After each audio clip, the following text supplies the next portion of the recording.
Calling the work session meeting of Monday, June 24th to order at 6:05 p.m. All stand for the Pledge of Allegiance.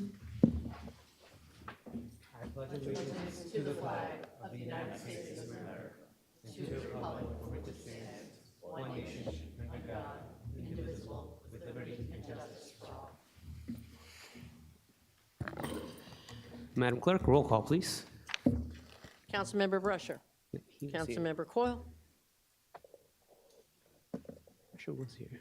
Please, Councilmember Harris. Here. Councilmember Patel. Here. Councilmember Patil. Here. Councilmember Pointer. Present. Councilmember Shmuel. Here. Madam Clerk, please read the adequate notice. Adequate notice of this meeting as required by the Open Public Meeting Act of 1975 has been provided by the annual notice sent to the Home News Tribune, Star Ledger, Desi Talk, and News India Times on December 12, 2023, and posted main lobby municipal complex on that same date. Thank you, Madam Clerk. Moving on to number 4, oral petition and remarks. We will start from the list. But before we start, I want to update on the decorum aspect of this. Moving forward, if someone is disrupting the speaker that is recognized, then I will give them a point of order for disrupting the meeting. And the second time I will have to do that, I will ask them officers to escort them out so that we can have a good meeting. All right? First person in line, Alok Sood.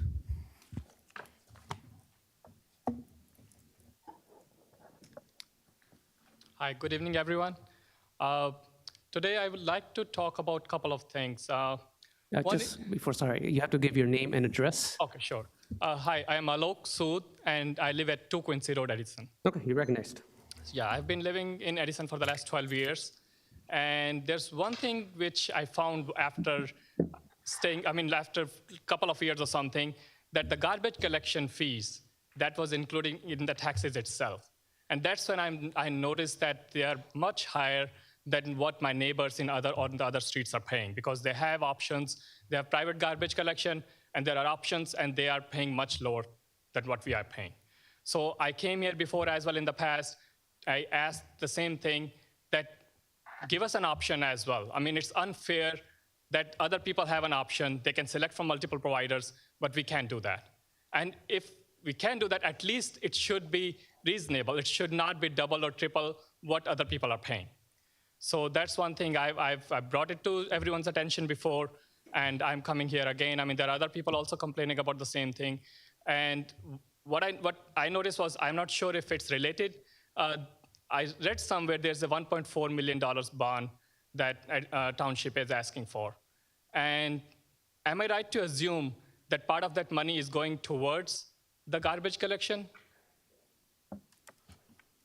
Is there any more questions you have? And we can answer all of them at the end. No, that's one of the questions. So if that is the case, then I think, we are already paying higher fees for collection, and then this is also an additional burden. Either, the garbage collection fees should be divided across the township so that even people who have the option for privatization, they can share the burden as well. It's not fair to us that we are paying double or 3 times what others are paying. So that's one thing. The other thing I want to talk about is, and thank you, Councilman Patil, for bringing it up in the last meeting, is about excessive lighting in a lot of new houses. So a lot of new houses now, what they're doing is they're putting lights in the soffits. That's like 25, 30 feet high.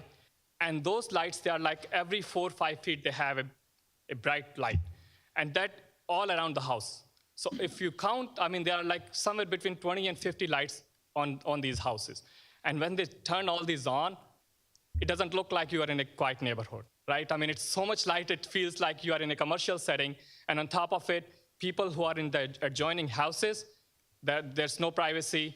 The light is trespassing into their backyards and in the houses as well. I can attest to that. I get light inside my bedrooms from the neighboring houses.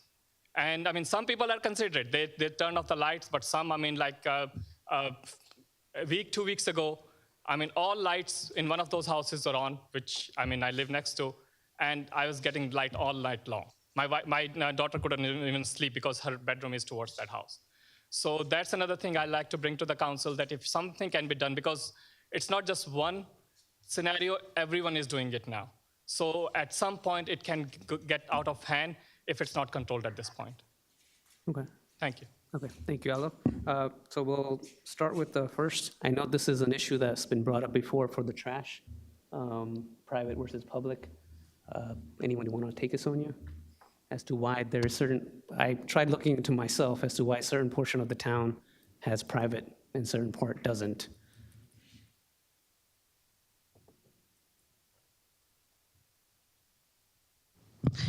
Sure. I would just defer to the attorney. This is just the way the sanitation district's been set up.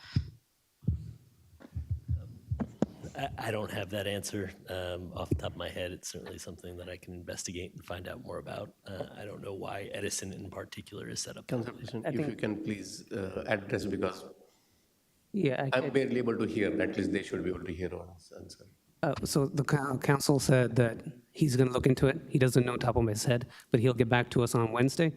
I have looked into it in the past, and I think, Councilor Patel, you have too, as well. And it's some convoluted issue that started really back in the day, and it's been stuck, and it hasn't moved forward. And unfortunately, there is the cost of DPW that, as a whole, everything that DPW does is the cost the town residents have to pay. It's not just the trash collection that's being charged.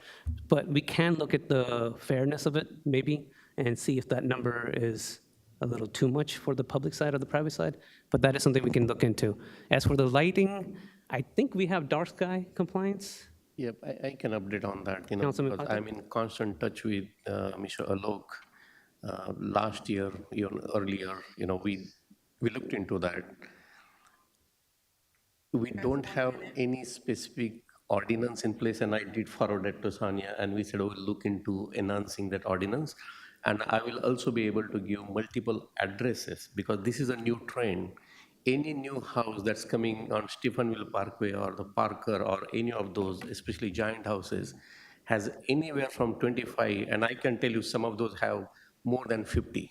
Yep. And when the homeowner is not willing to cooperate, or they're not putting dawn to dusk type of timer, it becomes an issue for the neighbor. And that is where I said, is it a health, it is zoning? I know Jim Yatt has been very cooperative. He does a wonderful job when we call him. But if we can put some sort of a legislation, some ordinance that will prohibit, those type of, I'm not saying the houses, but at least limit the number of lights, the exterior. We want bright lights because of the safety issue, but too bright is also a challenge. And also, if you can limit in terms of the timing, can they shut those down, at least dim it at around 9 o'clock? And if you can measure that, that would be helpful. Thank you. Yeah, thank you, Councilman Patel. And Sonia, go ahead. Sure. The current ordinance does not govern over one or two dwellings. It covers everything else. However, it's a policy decision, so if that is what the council wishes to look into, I can work with the attorney on that. Yeah, I think that would be something we are interested in. Out in Midwest, I think when we were looking for billboards, there was a dark sky compliance, essentially trying to keep the night sky as dark as possible during night times so we can look at the stars rather than just light pollution. I would be interested in something like that. Might be too hard to implement in Jersey, but we can certainly look at the excessive lighting and try to update the ordinance to reflect and try to contain the over-excessive lighting that the new houses have, okay? Okay, thank you. Council I mean, someone. Alok, you can't be recognized for your time is up, so Okay, you can't all talk. right, thanks. Councilor Rusher. Yes, for the attorney, let's say that we wanted to change that garbage pickup. We wanted to add people or subtract people, because they came out and they say my neighborhood doesn't want it or my neighborhood does want it. Does that fall underneath this body, or would that be the administration? Can you get us an answer on it? I can get you an answer on it. I know this is an oddball one, but Yeah. right, if you could, kind of then let us know where it falls. Where the authority is for it really depends on how it's set up. So I'll have to. Okay, thank you. Council President. Councilman Pointer. Thank you, Council President. In regards to the exterior lighting on the soffits, can I just get clarification from Councilman? Is that on primarily second-story soffits, like at the eaves and whatnot? Yep.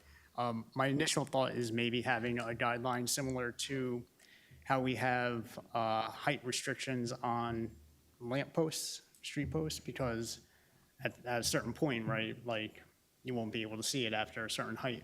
The dark sky compliance, I don't know would really play into it because if it's underneath the soffit's already covering it. So anything above it wouldn't necessarily be reflecting upwards.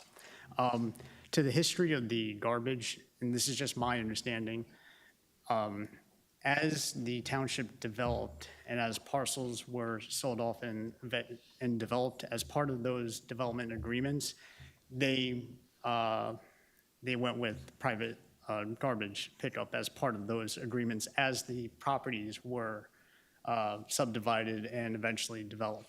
So this is going back, as Council President has said, decades. I think originally it was like in 1960, something like that. The township had updated the ordinance in 99 and recodified it in 2007. When I did my research last year on it, the information I was finding was dating back to the 70s and 60s from the origination of how we got to this point. So just wanted to add that. Thank you, Council President. Thank you, Council Councilman President, if I make a comment on that, I know what Patel? the issue that, thank you, Council President, Alok brought was, I don't think it is, yes, it is a public-private garbage issue. The reason that issue has been surfaced because the residents has been taxed, the garbage has been taxed by the value of the house. So if there's an old house which is valued at $500,000, their garbage tax, total tax is significantly lower than $1 million house. Pretty much they have the same garbage, the same service, same number of trips. So why would they pay? So that is where this body probably can work with administration to find out, rather than look into public or private, can we be competitive and be partial and give the fair treatment regardless the size of the house or the valuation of the house? That's the problem there. Thank you, Council President. Thank you, Councilman Patel. We will look into this a bit further. Next person, Vikram Osha. Hello.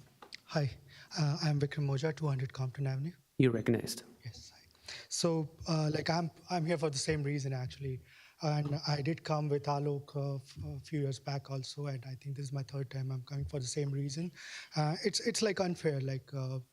So I think Mr. Patel already elaborated on the numbers. So, but to be specific, you charge like 0.218. Of the house value, whatever the house value has been defined. So for example, somebody on next street is paying like $400. I'm paying like $760 or $80 odd, and Alok is paying like $900. So why this is so unfair? Like, when I look at the other side, the garbage collection side, they charge you like $30 per month, twice a week. So it's really unfair, I think. And I just saw, during this week, we saw a lot of pictures about that Optimum and the competitor. You guys, it's a good job. You should have competition. As Mr. Patel explained, I think we should have competition for garbage collection too, so that even if we say $500, it is $500, right? So that's what my concern is too. Okay. Thank you. Thank you. And one more feedback I have to tell you, I have been watching you guys from last 7 months on YouTube, and I have become a big fan of you guys. So it was a real thing for me to see you all, and it was like a movie for me. Thank you. Thank you. Thank you, Vikram. And like we said, we are going to look into it and try to figure out. Please, because, Mr. Lawyer told me, I have to look into it. I've heard this answer, a few times before too. Please look into it. Okay. Okay, thank All you. right. Thank you, Vikram. Next person, Joyce Ship Free.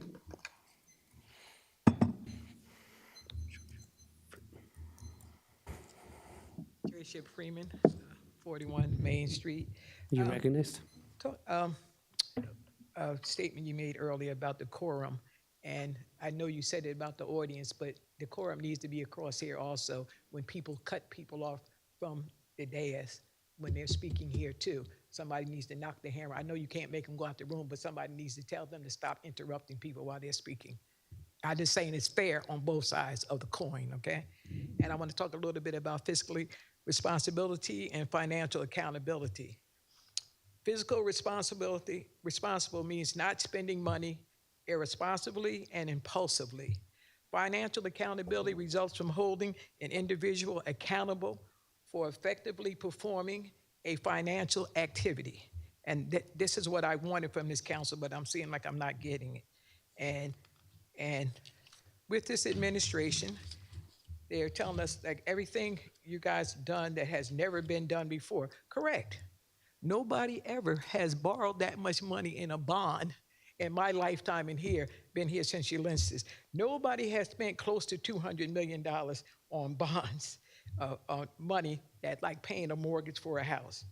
All right? Now, the questions I'll ask, I'm just saying that's very disturbing to me because maybe because I'm a senior and it bothers me.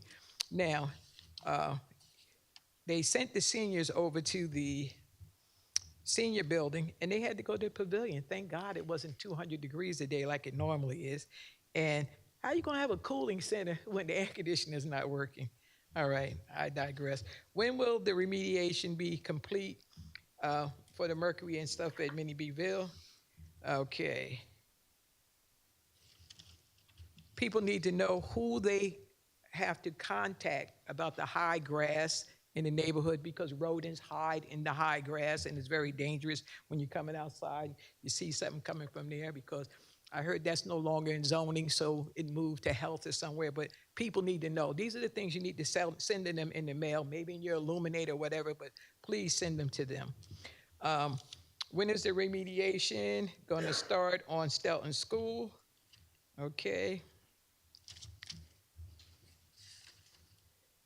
How much money is being allocated for infrastructure? How much money is being spent on the continuous water main breaks? When will the streets be paved or repaved? I'm still waiting over a year for the list of the streets that were One sec, paved. Councilman, Will we Joyce, just can you repeat the infrastructure? You're moving too fast for me, sorry. Okay. How much money is being allocated for infrastructure? Okay. Because I see a lot of shovels in the ground, but I don't see nothing else but shovels in the ground. All right. How much money, you got that one, of being spent on the continuous water main breaks? When will the streets be paved or repaved? I'm still waiting on the list of streets. When will we be afforded a realistic budget presentation without rehearsed questions and stuff? Because I noticed when Councilman Patel asking legitimate questions about the finances, he was berated and called names, but if you do go back and you want to see a real presentation, go back to 2020. And when you can see the mayor and everyone ask me a lot, allowing them all the questions all the time they wanted. And even the audience was allowed every question that they wanted to answer about a budget. And I just think that's irresponsible, and in my opinion, of a council that allows that, and you don't question our money, you don't question how it's being spent. And that's why I have the problem with the financial accountability. And I have a problem with the fiscal responsibility. That's what you're supposed to be doing for us. And I know you're telling me we're getting this, we're getting that. Oh, no, person has done all these things before, but nobody has ever put me in this much debt before. Okay, so maybe y'all don't worry about debt, but the seniors do. And the seniors seem to think that they're being shortchanged because maybe nobody thinks that their vote matters. So the seniors building, I hope we get together with the cooling station, and I hope we're doing something better. And also, somebody wants to know also, what are they changing the name of the Stelton School from the Dorothy Drawl building? I don't know. And they also want to know about the splash park. Why is it like a private opening or whatever? I don't know why that is a private opening. But I know if you go to February 2021, you will hear Tom Lenke saying, Joyce Ship Freeman, you will get your 2 splash parks. Yep, thank you, Joyce. Moving on to the questions. When will Mini B be completed with the renovations? Sonia? Council President, if I could have Ray Porio come up to the stand. Thank Sure. you.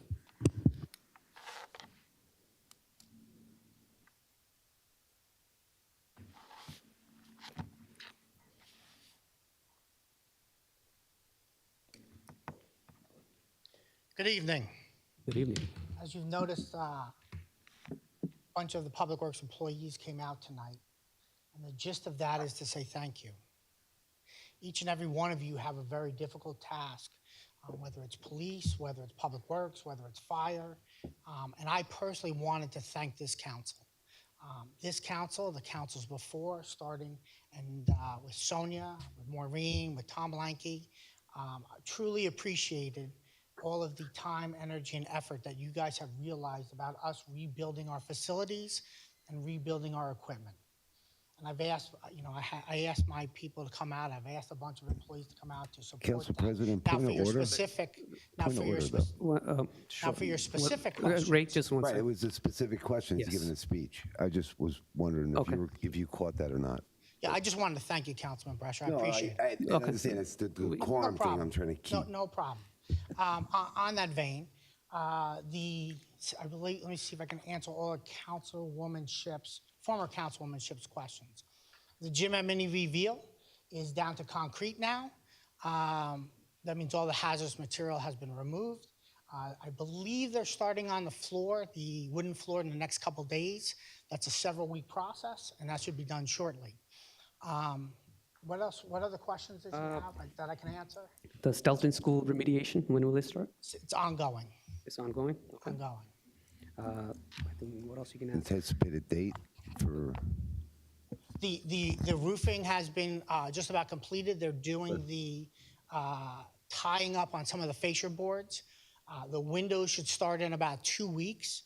And as we said, before we do anything on the inside of the building, we wanted to go ahead and make sure we buttoned up the outside of the building, and then we'll continue along on the project. This is probably a year-long project. okay. Okay? And the splash park, I'm guessing about the soft opening. Would you know? Okay. I have, President, if Sonia? may, that's a soft opening mayor event. yes, and it's the Edison sports teams, it's the kids' sports teams that are invited to attend the soft opening. Point of order, please no talking outside of the person that's recognized. I think, Ray, you answered everything you could, so you're good. Council President, other directors here, could I ask him a question? Let me just finish with the question that Councilwoman Joyce had, and we'll get back to him when we get to him. Who do we contact for the high grass? Department of Health? For the high grass, that would be the health department. Health Department, okay. How much money is being allocated for infrastructure? Specific to overall in the capital bond ordinance?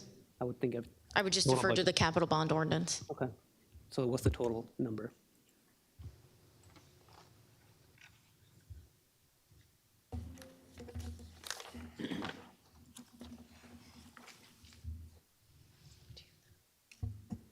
So 28 mil, roughly? No, it's not, because part of that is also for other items.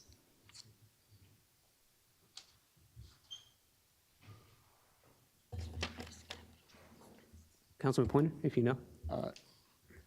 On a separate question, in fact, just while that information is being pulled up, about the road resurfacing, when that will be performed. I don't have an exact date, obviously, but I did notice on the bid opportunities on the website that we should be getting, the bids are due. One was due last week and one is actually due tomorrow. So hopefully we will have that before us fairly soon. Thank you, Council President. Thank you, Councilman Pointer. Well, Sonia, do you have the answer? Yes, 16 million about. 16 million, okay. And are we changing the name of the school? There is no plans to change the name of the school. And there was a question on the continuous main break. I didn't quite catch it. I don't know if you caught it, about the water main breaks. Councilman Joyce, unless you recognize, I don't want anyone to speak. Point of order, Joyce. Thank you. So I didn't quite understand the question, rather it was a comment. Let's say it was a water main breaks. Do we have an estimated cost as to how much it costs on all the water main breaks? It could depend on how large scale it could be. So if there's a specific one, I can certainly give you a cost estimate of what we spent last year. Yeah, that'd be good. So I'll follow up before Wednesday. Okay.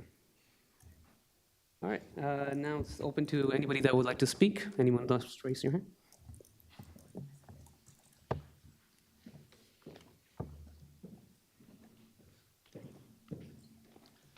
Elizabeth Conway, 20 Netherwood Circle. You're recognized. Okay, just two things. I moved in to Edison 41 years ago, and my sister already lived in town. And she lived over off of Plainfield Ave, and I live off of Inman Ave. And when we compared our garbage bills, mine was more than hers. Not by much, but it was more than hers. And when we start to compare, she had town garbage and I had private garbage. But then when we figured out that she was paying so much per the assessed value of her house versus me paying the assessed value of my house, it was cheaper to stay private. The only difference was if I had any kind of special pickups, I have to pay extra over and above my garbage to the private carter, whereas in the town, she can call and they'll go pick it up. So it depends on how much you're getting in and out. But if I have a choice, I'll stay where I am because it's cheaper in the long run. And the reason they had given us initially was because so many different housing developments were coming about and the town couldn't keep up with how much garbage they would need to do. Now, a number of years ago, they started going back to, and I know off of like Featherbed Lane, that went to town garbage versus private. And it looked like our area of town was going to. And I just kept my fingers crossed that it wouldn't get to where I was. So this way I wouldn't go so much higher.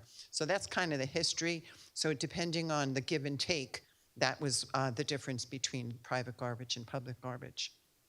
But my only question is regarding this bond, and within the bond, I'm told that so much of it is for road. Now, in the past, we used to get every year so many roads would be paved, and there'd be a cost to that many roads being paved.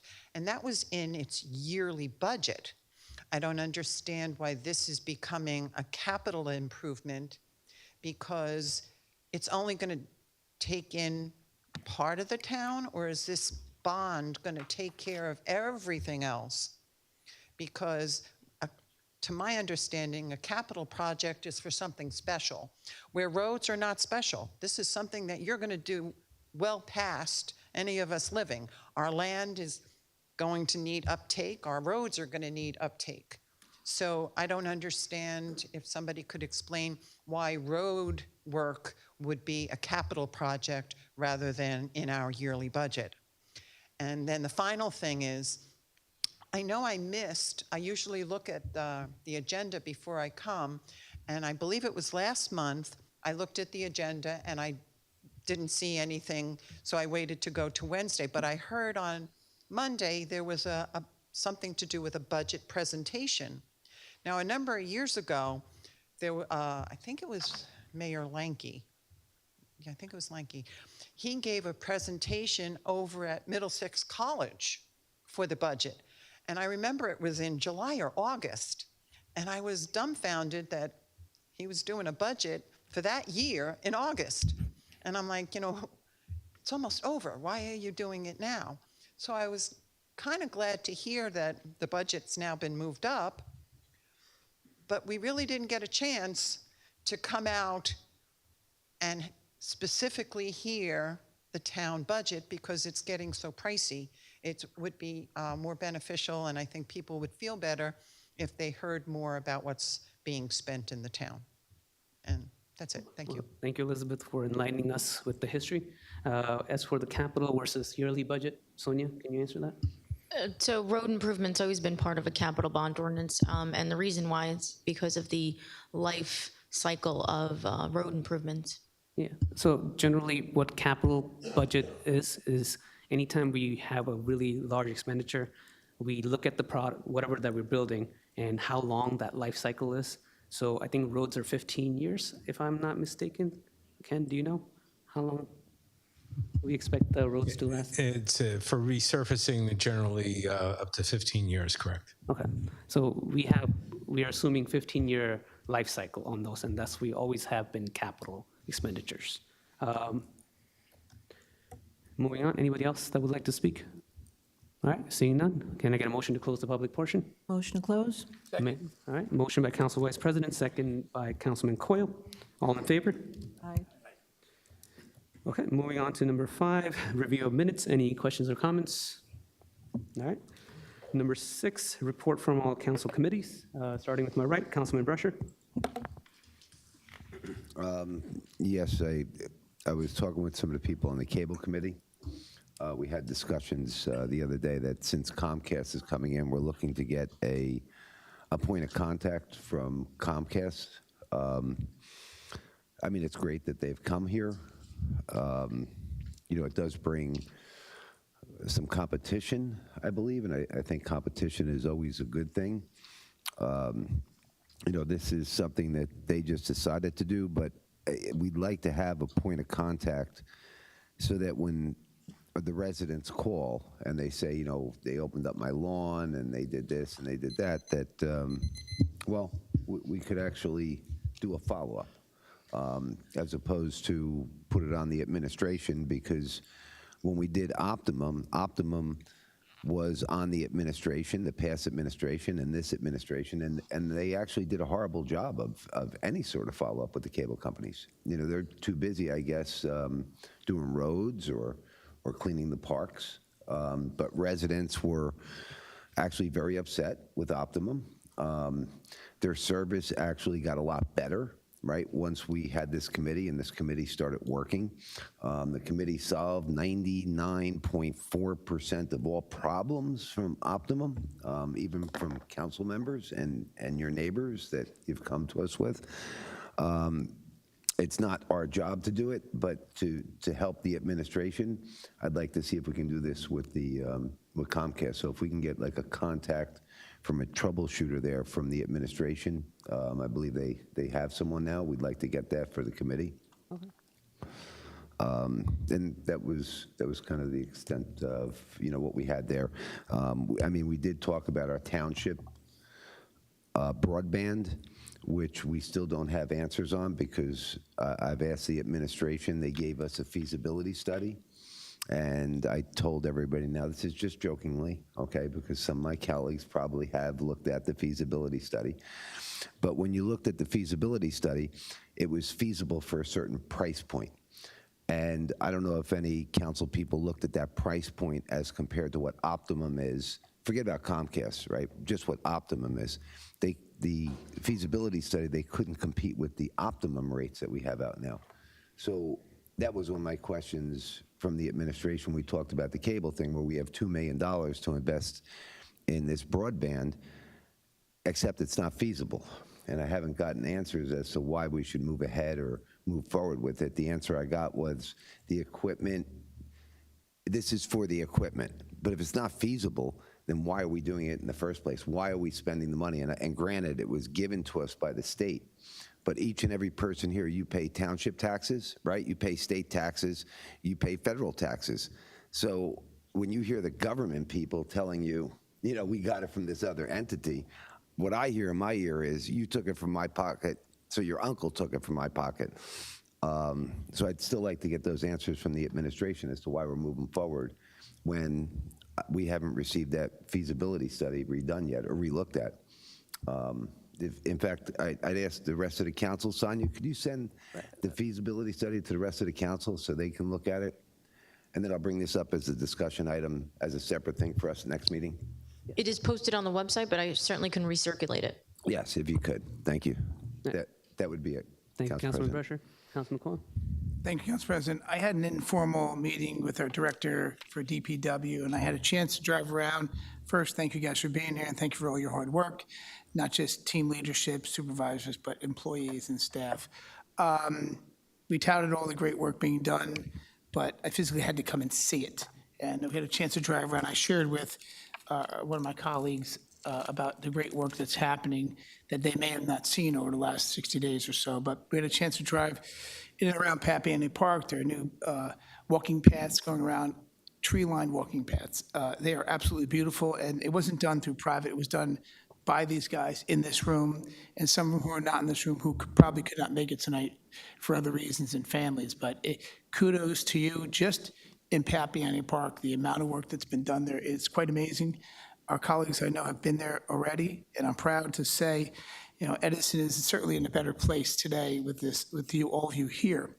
In addition to that, I had a chance to walk through, and this was probably a 45-minute tour, which was jammed in. We went through the entire building here, especially downstairs, all the improvements to the basement and to the police locker rooms that were completely redone, the bathrooms. Hotel-style bathrooms were done by this group right here, not by a contractor, not by somebody else, and I just couldn't believe what we did with an affordable budget and got it done. It goes on and on, from the locker rooms, from the police department, from the hallways. It is completely redone down there, and it's quite amazing because all of us on this council and those who are in this audience have seen not a lot improved in this building in a long time. So thank you. I'm glad that we had this meeting. I appreciate the director taking the time, and I could have spent another 2 hours with them. So I do want to share that with our committee, and I hope our next meeting we have together to go over more. So congratulations, guys, and thank you very much. Yeah, thank you, Councilman Coyle, and thank you, DPW. Council Vice President. Yes.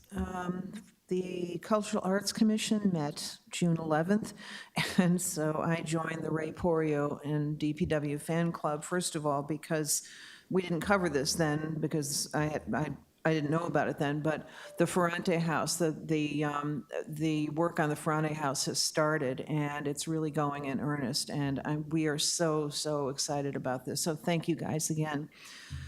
From the meeting, we're still talking about some of the small ball things, but things that could enhance the township. We're talking about the complex and the entrance bricks as a fundraiser. Some pricing is in progress, some pricing in progress has been made. Contract has to go out to bid to be done through the BA. The company is Funbrick. It needs administrative approval. It's in limbo right now. Sonia, do you have any updates on that? This is about the bricks. This is using the bricks as a fundraiser for the front of the complex here. So we haven't fully discussed how we would roll something out like that. So at our next meeting, I know Ray is actually technically not here, but he's here. At next week's meeting, we'll discuss with him and the mayor how we would execute that. All right, next meeting in the one. We usually have a weekly meeting with DPW to discuss all of our projects, so that would be discussed then. Okay. Let's see. The Edison Art Society, Tony Massaro, our chairman, spoke to Liz Hahn, who's the director of the Edison Art Society, explained our process. The applications need to be filled out through Mary McAvoy, given to Tony 30 days before the exhibit. The Cultural Arts Commission reviews it and approves each application. Michelle Sudikar, one of our commission members, wants to work with Liz, which I think would be a great idea. Utility boxes. This is per Mary McAvoy. The township is trying to get in touch with utility companies in order to make this happen and decorate the utility boxes. Mural locations.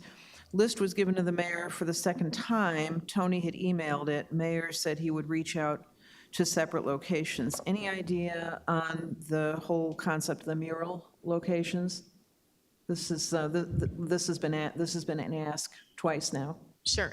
If you could just send that directly to me, because I would have to get in contact with our attorneys to work out any specific agreements regarding the utility boxes. So I'd like to follow up with our attorneys, see exactly where we are on getting those approvals.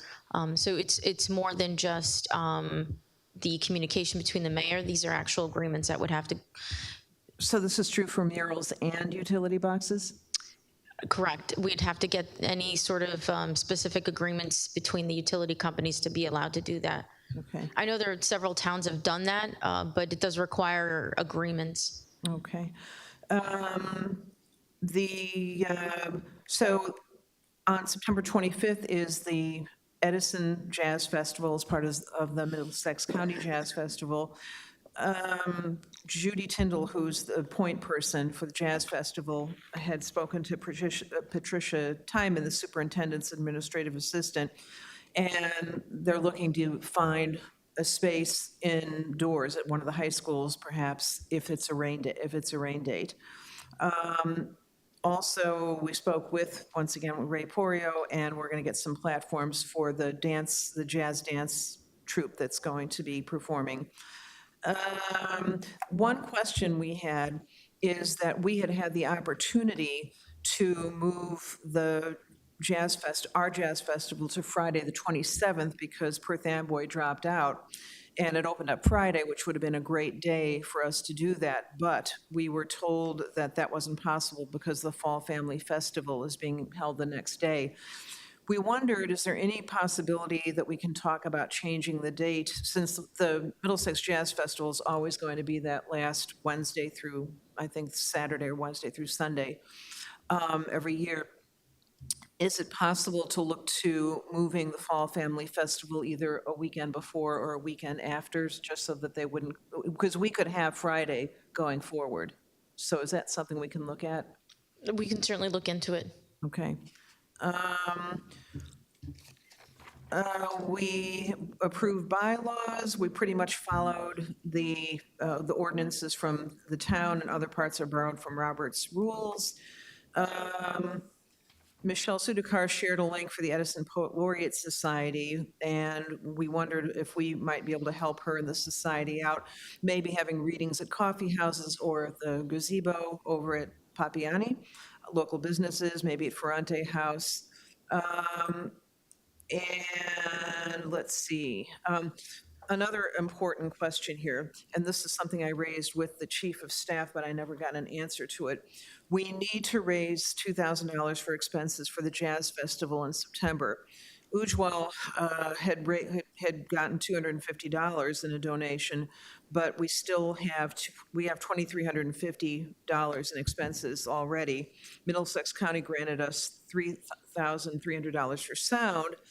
The question still is, who does the check get written to? Last year, the town our understanding is the town had paid for the Jazz Festival. We want to know where the money would go. Judy suggests we might need $4,500.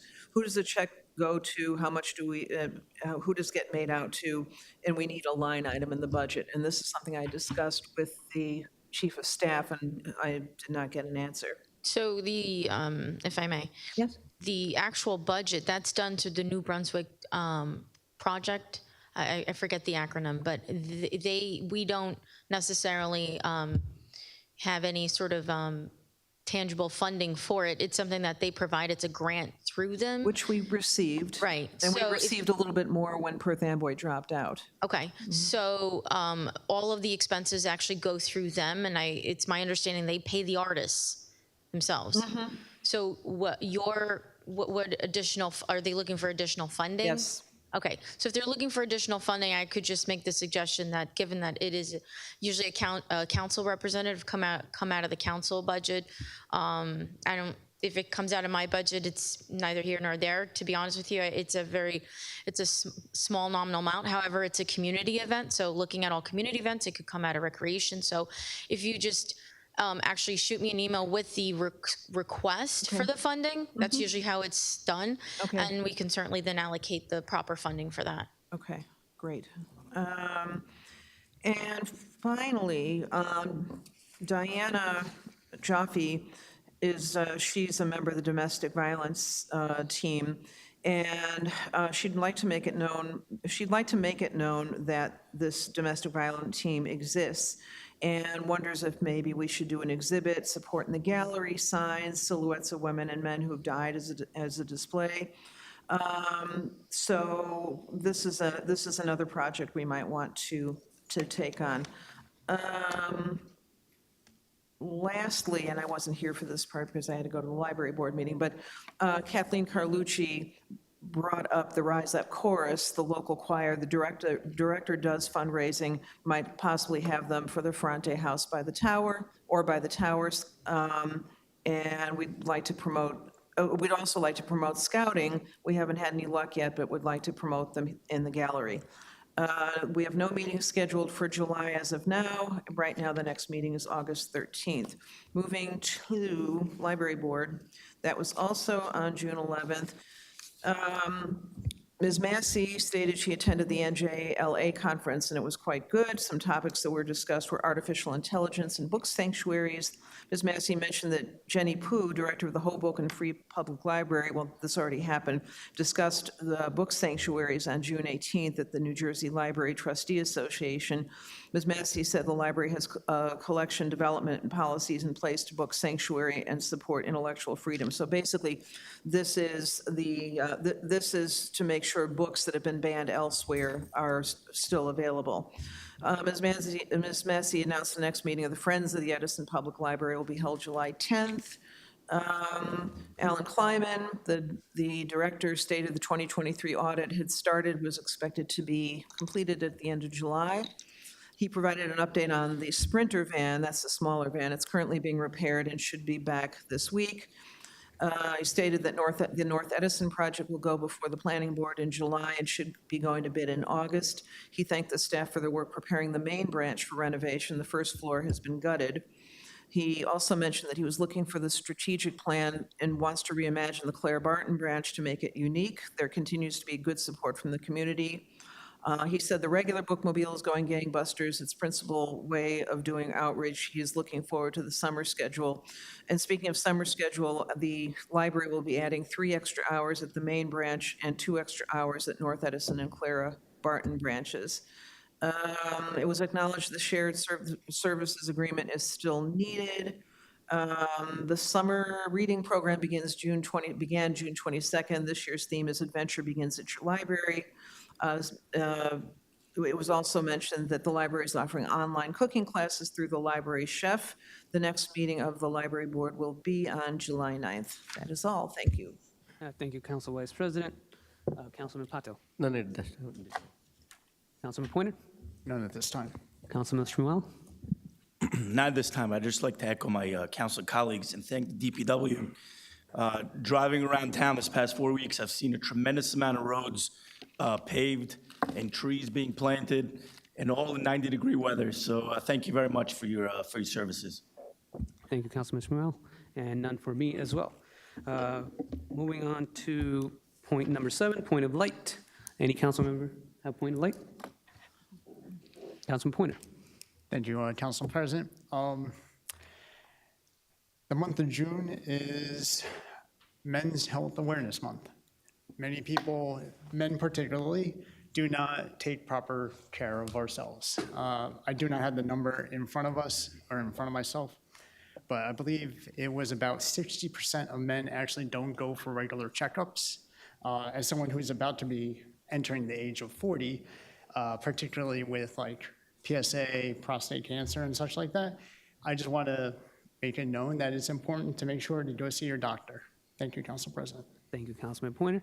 Any other council members? All right. Seeing none, a couple of announcements on my side. July 4th celebration starts at 3 p.m. The fireworks starts at 9:30 p.m. at Lake Papiani. Township offices will be closed on Thursday, July 4th. And for the July council meetings, they will take place on July 22nd, which is the work session, and July 24th, which is the regular meeting. Moving on to number 8, 2024 calendar year municipal budget and solid waste budget. A and B, any questions or comments? All right, seeing none, moving on to number 9, from the Business Administration, A through D. Any questions or comments? Yes, question. Councilman Brescher. The increases, are these the same that we've given to the other unions? Yes, they are. Okay. And do we have a count that more than a majority of the unions supported this? Yes. Okay. Thank you. Thank you, Councilman Brescher. Any other council member? A question for me for A. What is the purpose of us doing it with Township of Marlborough? Does it make it cheaper for us? It does when you do it in bulk. Okay. All right, moving on to number 10. Councilman Pointer, sorry. Sorry. I didn't see you there. Just in regards to 9C and 9D, as was stated before, the good work that our Department of Public Works does, so I am happy to see the contract before us. Thank you, Council President. Thank you, Councilman Pointer. Moving on to number 10, from the Department of Finance, 8 through F. Any questions or comments? Yes, Councilman Brescher. and this could be tied into number 8. So we're going to adopt the final budget, but we have a resolution to amend the budget. Do we have to do one before the other? Yes, procedurally, we do the resolution to amend the budget and then adoption. Since it's not a major amendment, we're still allowed to adopt the budget Wednesday evening. Well, who determines major? Because whenever I talk to the attorney, well, not you, but when Lou's here, when we change it an is to a the, it's a major change. Or no, I'm sorry, it was Michael. We changed stuff, like just changed one word. It was a major thing. But let me ask another question about that. What are we actually doing with that? Where's that money coming out of? We're reducing a number, correct? The bottom line for the budget amendments are a wash. They're basically zero each other out. They do. These are technical amendments that came from the state. The state goes through after we submit our budget that's been introduced, and they go through and do a detailed analysis of our budget. And basically, they came through and recommended that we make these certain technical amendments. There's nothing where the bottom line, it doesn't impact total appropriations, total revenues, or the amount to be raised by taxation. And what was the reason for making those changes? And what exactly were those changes? They're outlined in the resolution. I could pull up the resolution if you Well, just... I get it. I see that, but the public just sees amended 24. Okay. Right? So again, it's about kind of getting it out to the public. So what were the changes? And why would the state make those recommendations? It's all according to the budget examiner. For example, we're using our remaining ARPA funds, the American Rescue Plan funds, in the budget, and they direct us, in addition to anticipating it as revenue, they want us to offset an item of expense, a specific item of expense, not just the bottom line amount to be raised by taxation. So just to simplify it and to have no problems with their interpretation of how we're using the money, we're applying it against police salaries and wages. Okay, so the overall budget you're saying is going to be net zero, right? We're not going up, we're not going down. Correct. But the police salary and wages, we're going to have an increase in. No, what'll happen is if the amount that was in police salaries and wages will be decreased by the amount we're using from the American Rescue Plan funds, and then we'll have a separate appropriation for that American Rescue Plan funds. So bottom line is they both equal where we were at budget introduction. Okay, so what was that, $700,000? Correct. Okay, so you put $700,000 from the rescue plan money into the police budget, and then you took $700,000 out of the police budget. Where'd you put it? Into American Rescue Plan money, into an appropriation for that. Boy, you lost me with that one. So you put it in, and you took it out, and you put it back into the same category? Correct. Really? Okay. I'll take that. I'm going to have to re-listen to this as I talk to an accountant on this one, I think. But yeah, no, it's unfortunate, but the state does this. They go through, like I said, in great detail. We had to amend certain things because of recent changes in state law. with respect to insurance and surety bonds. Some of it was inside the cap, some of it was outside the cap, and they wanted us to make some minor changes and put more inside the cap than outside the cap. But again, the bottom line did not change. Now, that document that you sent that I have, right, does that have all those changes in the budget? Because you know what it was, I only seen the one Excel spreadsheet, I think it was, that showed the number in the police, where that was, but it didn't show me that it was going back into the American Rescue Plan money. In the budget summary? No, 'cause we didn't change that because the bottom line didn't change. It's just like a sub-account breakdown of police salaries and wages. If police salaries and wages was $1 million at budget introduction, between the appropriation for police salaries and wages and the American Rescue Plan, it's still $1 million. It's still the same. All right, I'm not going to take any more of your time today, but I will call you tomorrow. Sure, to absolutely. go through what I received, just to kind of go through and so you can show it to me. Absolutely. Thank you. Thank you, Council President. Thank you. Anyone else? Council President? Councilman Pointer. Just on the other item in regards to, I think it's sanitation, just to explain that for the public's reference, we are taking money from other expenses, and that's being allocated towards the retirement fund. To Councilman Brescher's question, I think it was last year's budget, but if you look under police, they had the ARPA funds listed as a separate line item. So if it was presented how it was originally presented here, that 25 million number would have been 29, but they broke it out similar to what this amendment does. Again, just for example purpose when you talk tomorrow. Thank you, Council President. Thank you, Councilman Pointer. Anyone else? All right, seeing none. Moving on to number 11 from Department of Health, A through C. Any questions or comments? Or a Councilman question about Brescher. A. All right. We're amending the membership of the official continuation of the Edison Township Sustainable Green Team. I didn't get to look at the backup in this, so can somebody explain what we're doing and why we're doing it? Sonia? Sure. So this is reappointment of the members. It's my understanding the current members, they're just reappointment.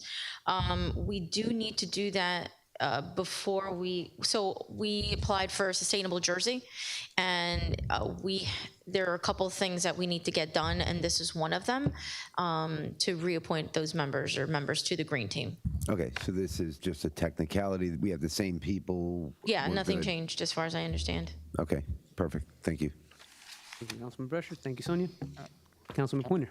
Thank you, Council President. Along the same lines for item A, I'm happy to see the appointment/reappointments. Sustainable Jersey offers the township a lot of opportunity, particularly with grant funding. So, and the guidelines that they recommend for us to earn points, which go towards like tree city status and other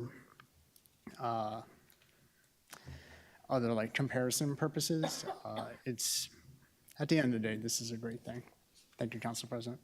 Thank you, Councilman Pointer. And I agree. I think this is a good thing to get grants, and we should continue. Moving on to number 12, from the Departments of Planning and Engineering, A through F. Any questions or comments? Council President? Council Vice President? The 56 Elliott Place, and this will be units for 5 people, is that correct? Yes. I just wonder, because I looked it up, and I guess I'm concerned about the size. And are we talking about this would be for 5 individual people to be occupying rooms in there? From what I understand, this is like a group home that people are constantly moving in and out of? Correct. Currently, it's a 4-bedroom. There's construction, so it'll be a 5-bedroom. So the units equal bedroom, regardless of size. Do they share, so they share kitchen space, or does someone come in? Correct. It's a group home. Mm-hmm. Okay. All right. Thank you. Okay.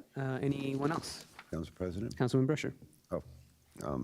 Councilman Patil. No, you're right. Okay. As far as that group home, Edison owns that building, that home? Sonia? So there's a deed restriction, so if the attorney could just elaborate, other than that, there's really not much to it other than the deed restriction. It's usually a 30-year deed restriction or up until the sale. Yeah, it could be anything. I'm not sure about the specifics of this deed restriction, but it could be 30-year, it could be 10. That's generally how that works. Let me tell you what a problem I have here, and I'd like this body to look into this. I just became aware of this. So here's a home, right? It's a group home. I think everybody would agree that we need things like this. It's privately owned. It's not owned by the township, okay? The township is going to give money. They're going to end up building an extra bedroom. This person will hold on to this property, receiving state funding to pay the mortgage and everything else, right? To take care of the people inside, which is a good thing. But then at the end of the day, after 30 years, he doesn't have to keep it as a group home. Because right now this goes towards our COA obligation, is that correct? Like these group homes and senior homes is all part of our COA. So, Yes. So when we have a COA obligation, this is the biggest scam pulled on the taxpayers of New Jersey, okay?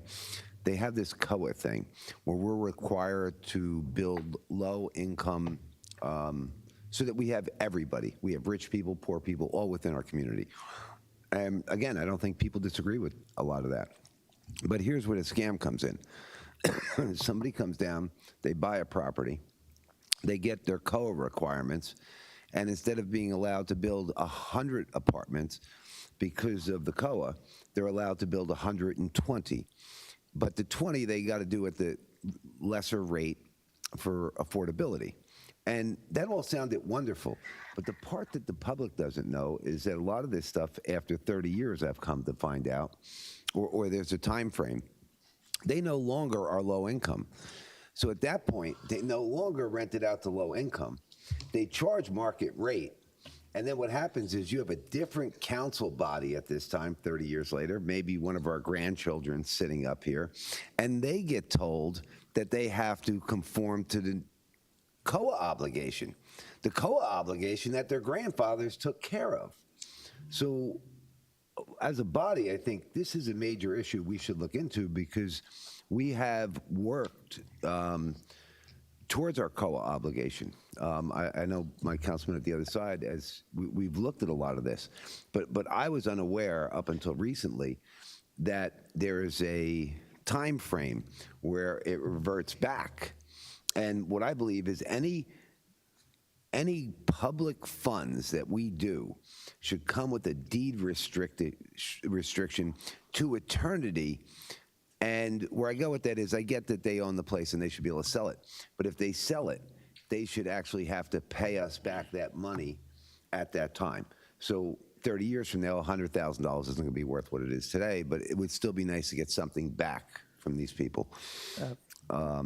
So real quick on to the COA obligations. Is that something we can change as a body here, or that's something that's state related and we have no say as to after 30 years it going back? The reversionary, I guess, nature of some of these is something that's permissible under the state law, but it's not necessarily something that a township has to engage in on some of this stuff. The obvious advantage to that being that it encourages people to enter into the program knowing that they will get those advantages, be able to provide, for the township, the advantage is you're able to provide a certain amount of affordable housing. Under certain circumstances, it can actually count double towards your obligation for a set period of time while you work on development plans or applications for additional, more permanent solutions to the problem. For these individuals, they do get the advantage of having, state funds available to them, while at the end of the day, being able to then sell the property and make a profit on it, while it being restricted for, whatever period of time it is. So there are pluses and minuses to it, but it's not something that the township is required to engage in necessarily unless the fair housing plan calls for it, unless the Department of Community Affairs steps in. There may be builder's remedy suits that come in and say, we want to do this, depending on whether or not you're actually in compliance with your obligations. You're specifically referring to this, the group home stuff. But I'm saying what Councilman Brescher is asking, whether those co-obligation can expire after 30 years, or can we extend them further? You can extend them further. They don't necessarily have to expire after 30 years, if that's what you're asking. You can deed restrict things permanently, or at least semi-permanently. Nothing's ever really technically permanent when you're talking about land use, not necessarily anyway. So you could extend it further out. You could renew it at some point, the same as you would do with like a pilot or other tax advantage situation. So those are negotiations that could occur in the future. A future governing body could sit down and say, okay, what's going on with the COA obligations? What do we need to do? And who do we need to talk to see what we can do to fulfill these obligations sooner? Okay, all right. Thank you, Councilor Brett. Any other comments? Yes, E and F, this is really for the attorney. I'm not really sure what's going on here, but I have an ordinance, right? And then I have a resolution. And, you know, in my mind, the ordinance is a law. That's good, you know, in perpetuity. And the resolution is kind of like a yearly thing. So why do we have both? Like, why are we doing both? Legal question. Yeah, no, just give me one second, because I did actually look into this on Friday, because I had the same question, and it actually made sense, I believe, that we had to do one and then the other, one in order to do the other. So just give me 1 second just to double check. If I can pull it out. Did you have any other comments? That would be it. All right. Nope, that's Public Works. Council President? Yes, If Councilman I Pointer. can, just in regards to A, I would ask the administration if I could see the plans of the conversion from the 4 to 5 rooms, because when I looked at the property itself, I questioned that. So if I can just see how they're converting that, getting that 5th room, I'd appreciate it.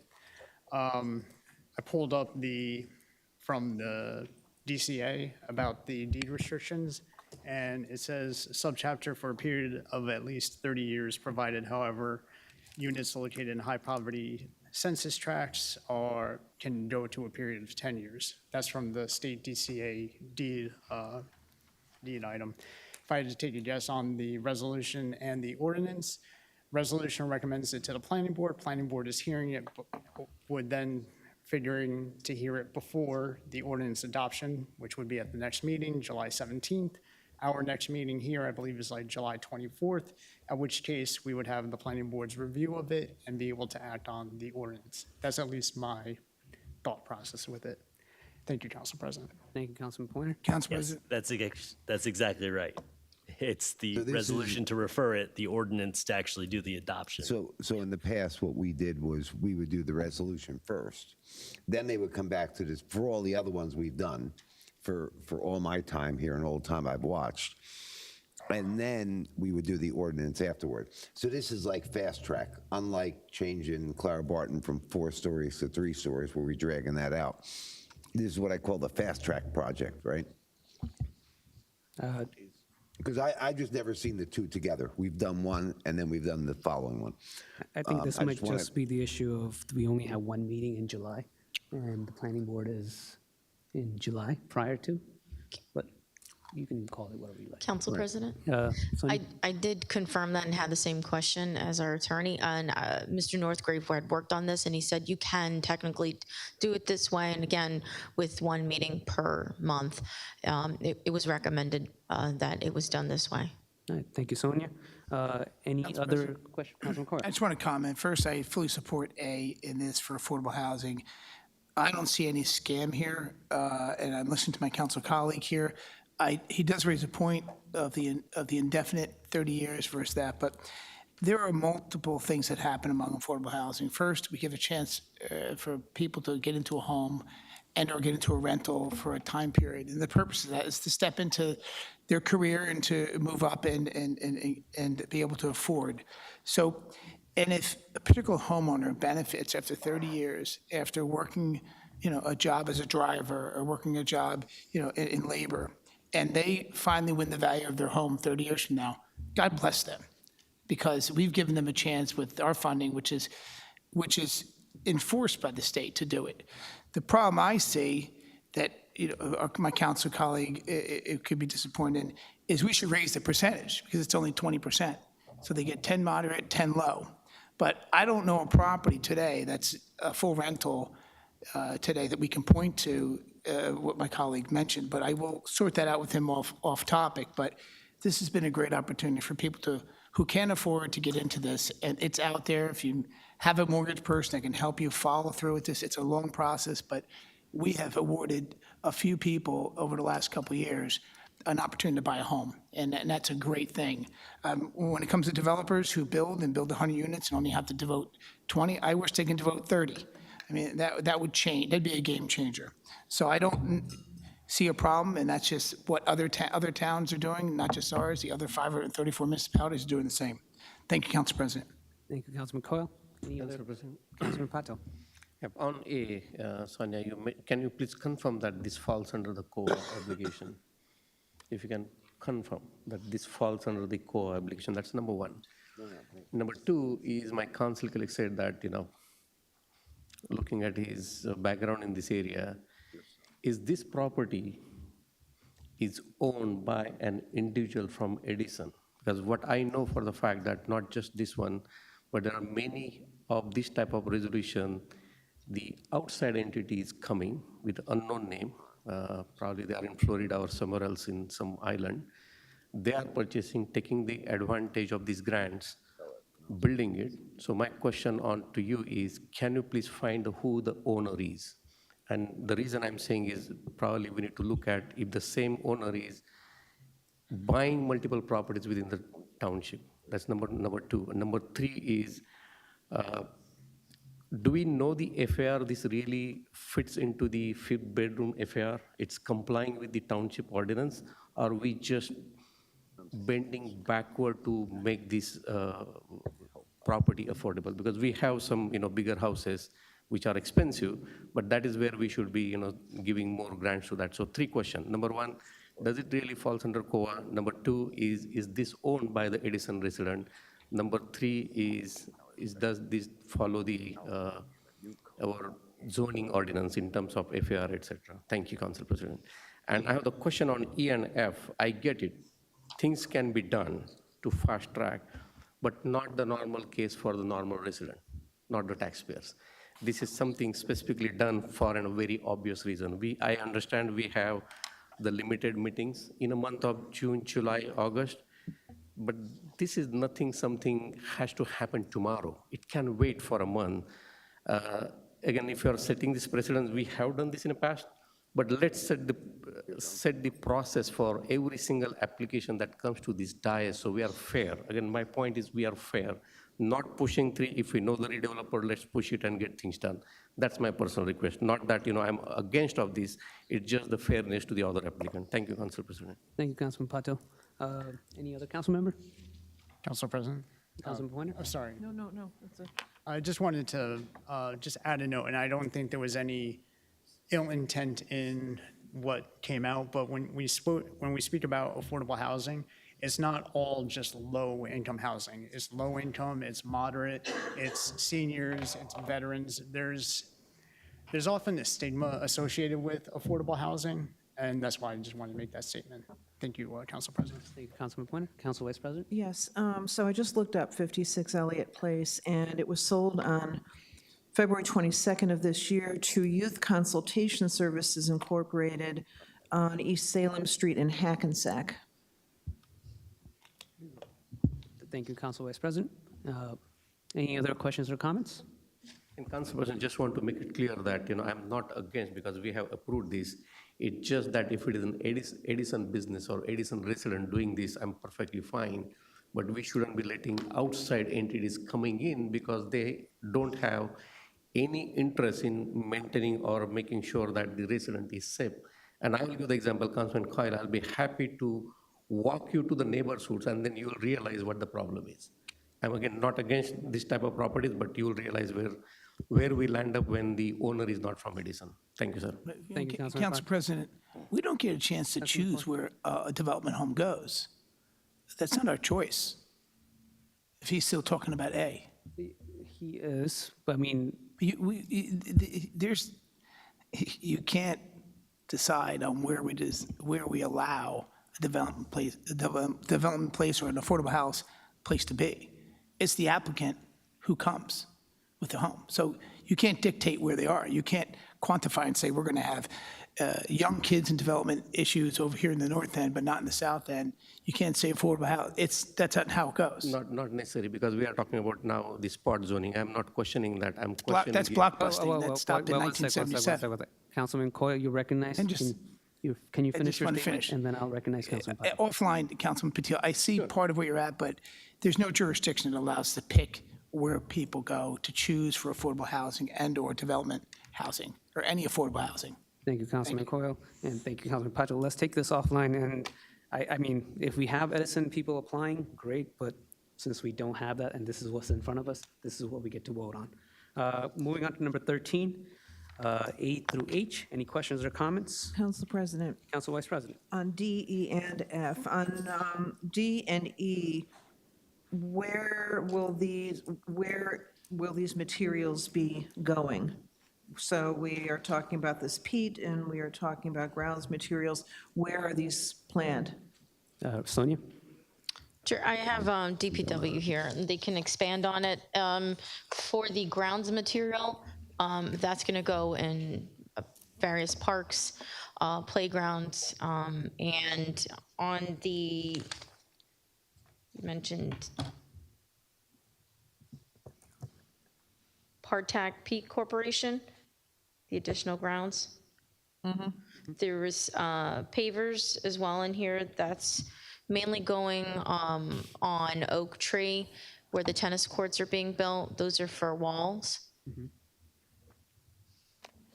Mr. Porio has anything to add, but that was the gist of it. In the future, would we be able to, when there are these kinds of things as resolutions, would we be able to have more specifics about where these things are to be placed?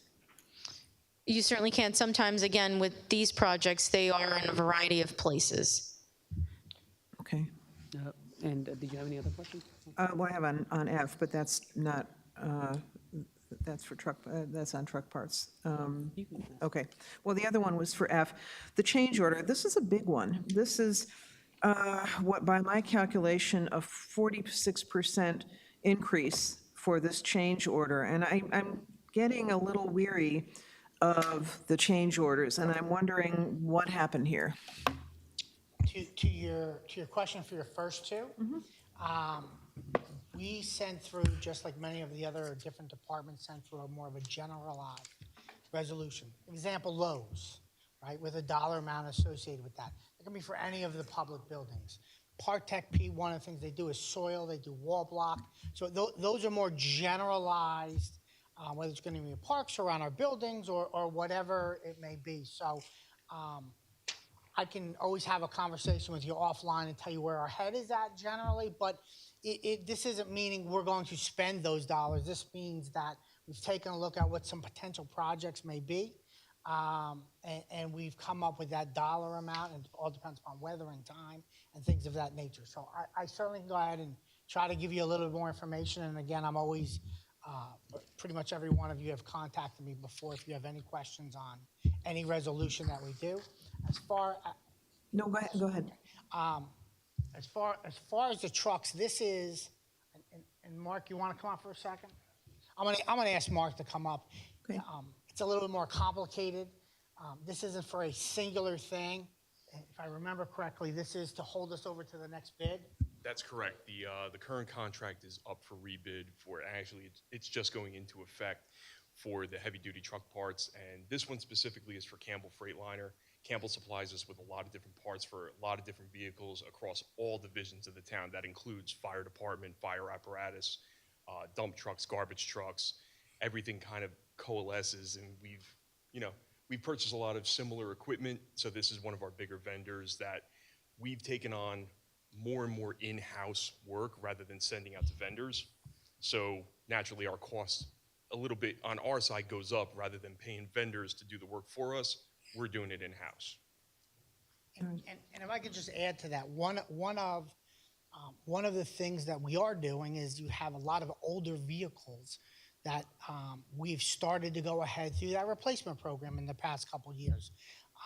The Freightliners is an older vehicle than what we've typically purchased or what we have left. Those are 14s, 15s. So they require more love, for lack of a better term. You know, if the township continues down the path of staying with the capital budget and doing the reinvestment into the equipment necessary, you won't have these such large repairs. It came down to there was a point in time where there was nothing going on. So now we're finally starting to get caught up. So in the future, you should see those numbers drop as well. Okay. Thank you, Thanks, Ray. Thanks, Mark. All right, any other council members? Yes. Councilman Brescher. I'll tell you what, I'll just stay on that one for a second. Yeah, right, there was a large increase. I do see that. I was kind of disappointed because my impression was that with all of the new vehicles that we've approved, that number would have went down, not went up by such a substantial amount there. Another question was G, 19 roll-off containers. What do we use these roll-off containers? What are we going to do with these? These are going to go into the new recycling center. 19 roll-off containers? We don't have a current recycling center, so we're starting from scratch. So obviously that's just to get it going. And okay, so we have a recycling center, and the roll-off containers are how big? Roughly? These are 40 yarders? 14 feet long. 20 yarders? And so here, I'll tell you what. So let's say they're 20 yarders. My question is, you have 19 containers. What are we putting in them? And I do understand it's a recycling yard, right? So you'll have concrete. But I'm going 19 items that we're recycling. What do we have that we need the 19 containers for? I think Ray could maybe enlighten us on this. So again, we're very excited about this project. This is the first recycling center that Edison has seen in years. We intend to do a variety of different material, and what the advantages or disadvantage, depending upon how you look at it, the hook trucks that we've bought, they can hold up to a 20-yard, 18 point whatever, but generally speaking, it's about a 20-yard roll-off. So we're going to have, whether it's electronics or cardboard or bulky waste or things of that nature, we expect to go ahead to be able to, while one's being filled, we expect to be running containers back and forth. Not to mention that it's our intent to be open 7 days a week for this recycling center. So as the BA had mentioned, this is some trial and error in there.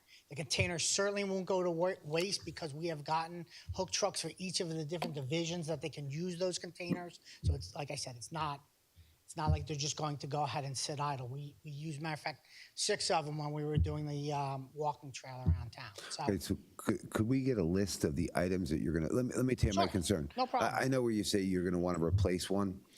So that doesn't mean that we're going to recycle 8 things and you have a double, because when the guy pulls it, he's going to the dumper, he's going wherever he's going, and he's coming back by the end of the day. So and you in the only, interim, sir, you're putting one back while that one's gone. okay, right, so here's what I understand. Let's say that you have 9. Your guys are not going to take 9 dumpsters at one time to go drop them off. Correct. That you need to put the other 9 back in its place.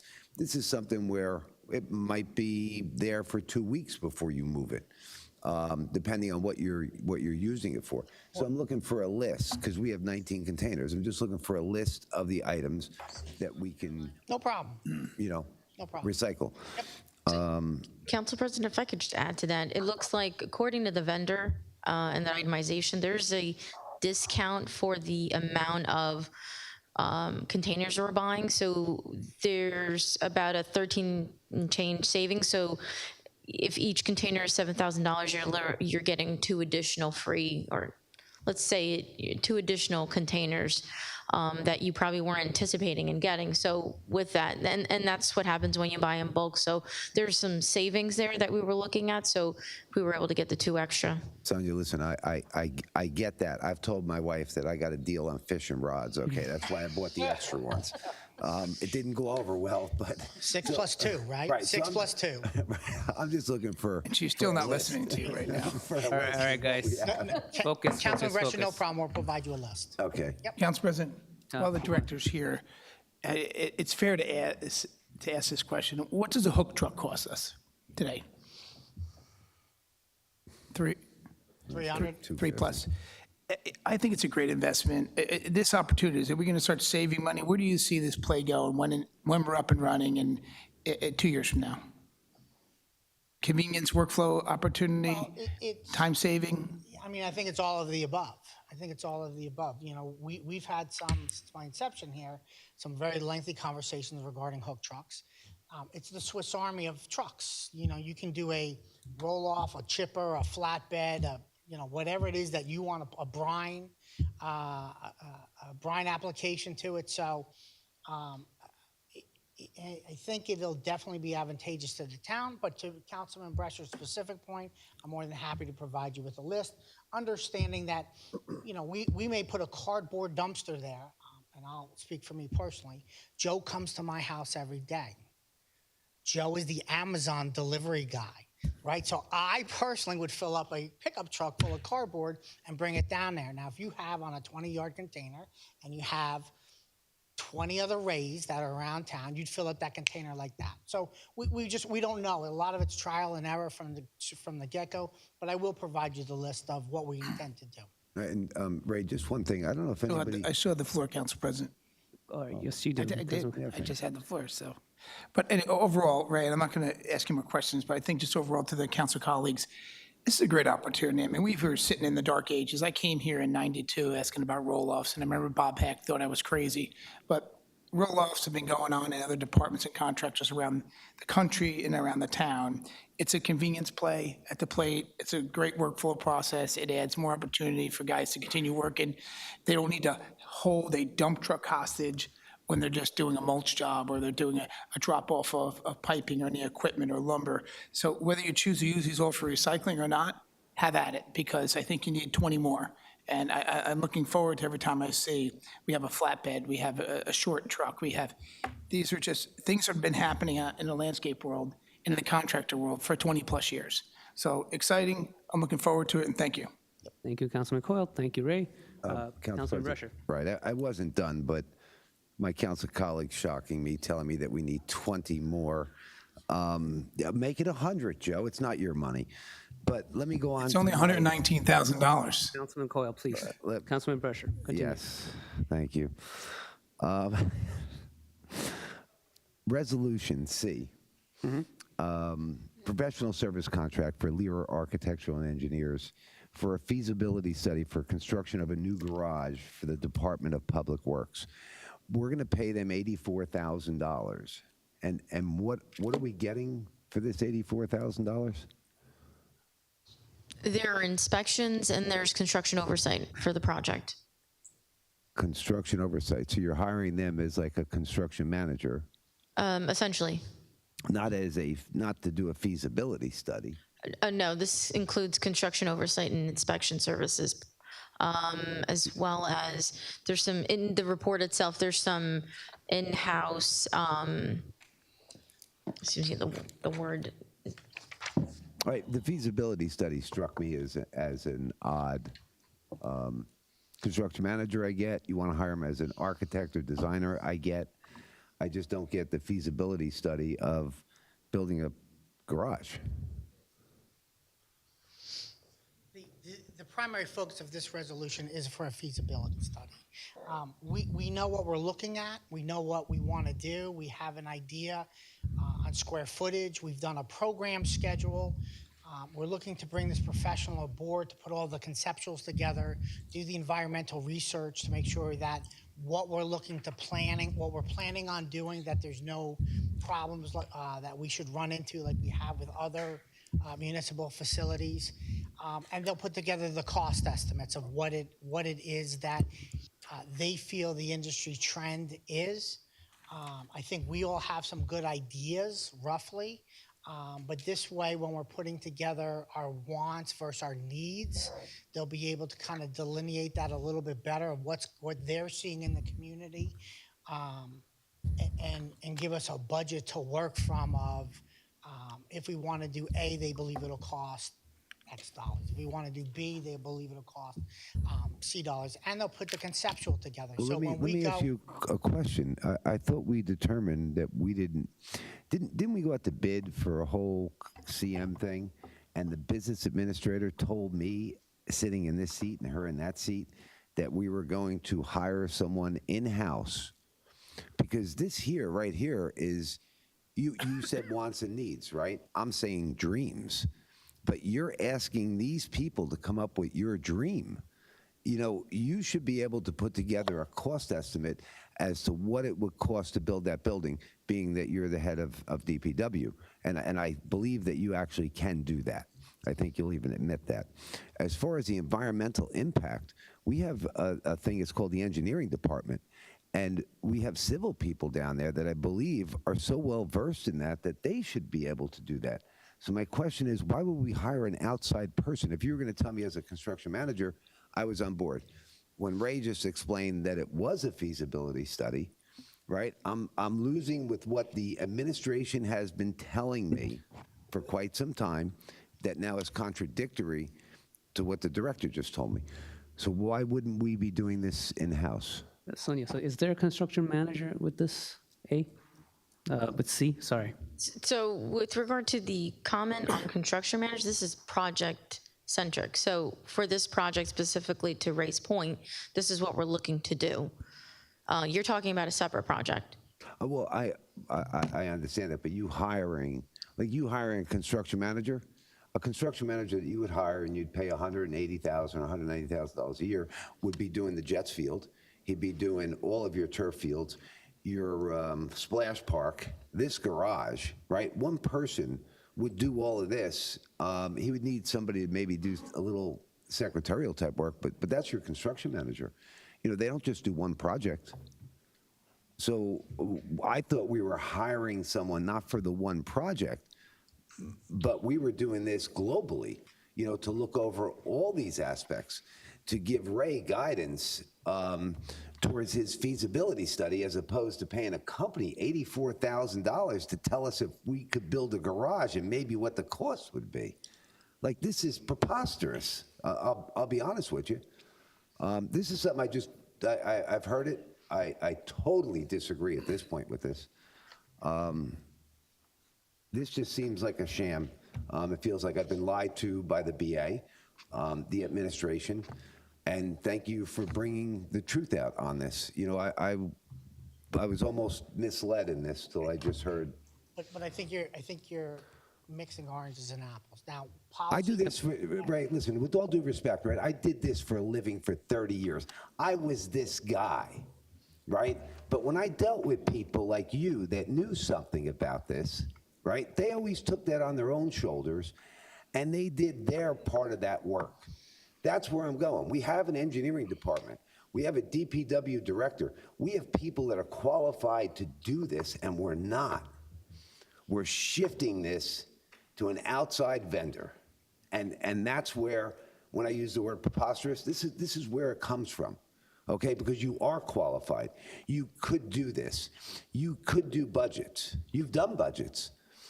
You've put together numbers. I know our engineering department is. So here I have, on one hand, you're doing it here, and then you're not doing it. It makes absolutely no sense, but for $84,000 to have somebody tell you it's feasible to build a garage is just, that's plain nuts.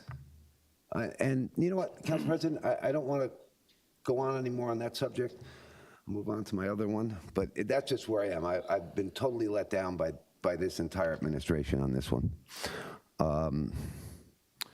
The $80,000 for Campbell, I got right, the 19H. Resolution authorizing professional service contract to Collier's Engineering and Design for engineering service for renovation of the site for the Angels Field. This here is for them to design the new soccer fields? It's for the three components. I believe if you look at your backup documentation, they put together a conceptual. They will be much like we would do with the road garage. They'll put together the bid document, and then they'll do the construction oversight. They're going to take care of the whole thing, right? They're going to do Okay, the Kabul. engineering, the whole thing. And what was the dollar amount that we had for the Angels Field? As far as estimated cost, Yes, correct. 5 million. 5 million. Is that what we approved? I believe so, right, for the Angels Field? Are you talking about under the capital bond ordinance? Yes. We allocated funds for the Angels Field. I thought it was 3.8, but I'm just looking if somebody can find what that number actually was. You said 5.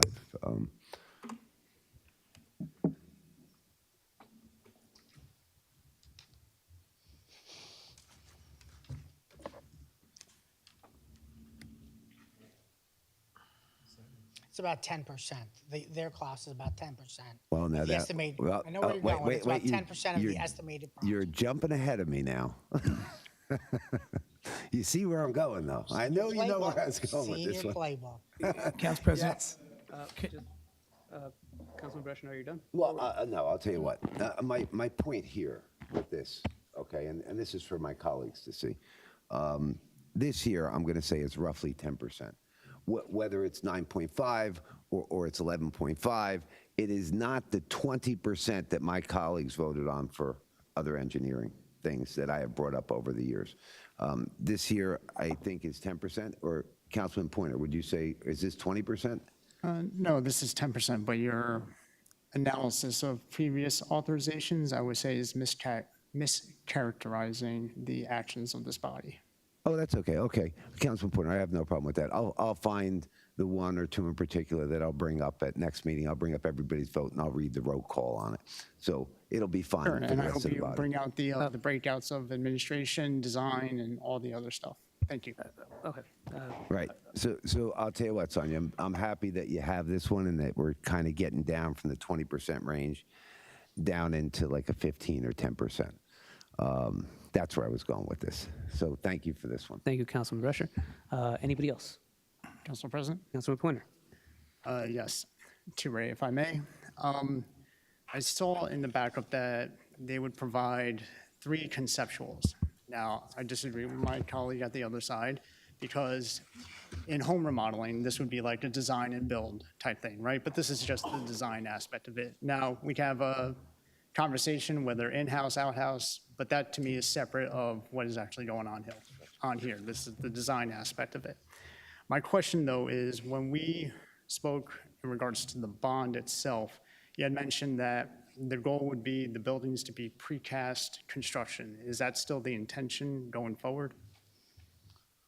Part of what the architect and what I would run the council, what we just talked about with Angels Field, where we're awarded 3 different stages. Here with the architect, we're awarding stage 1.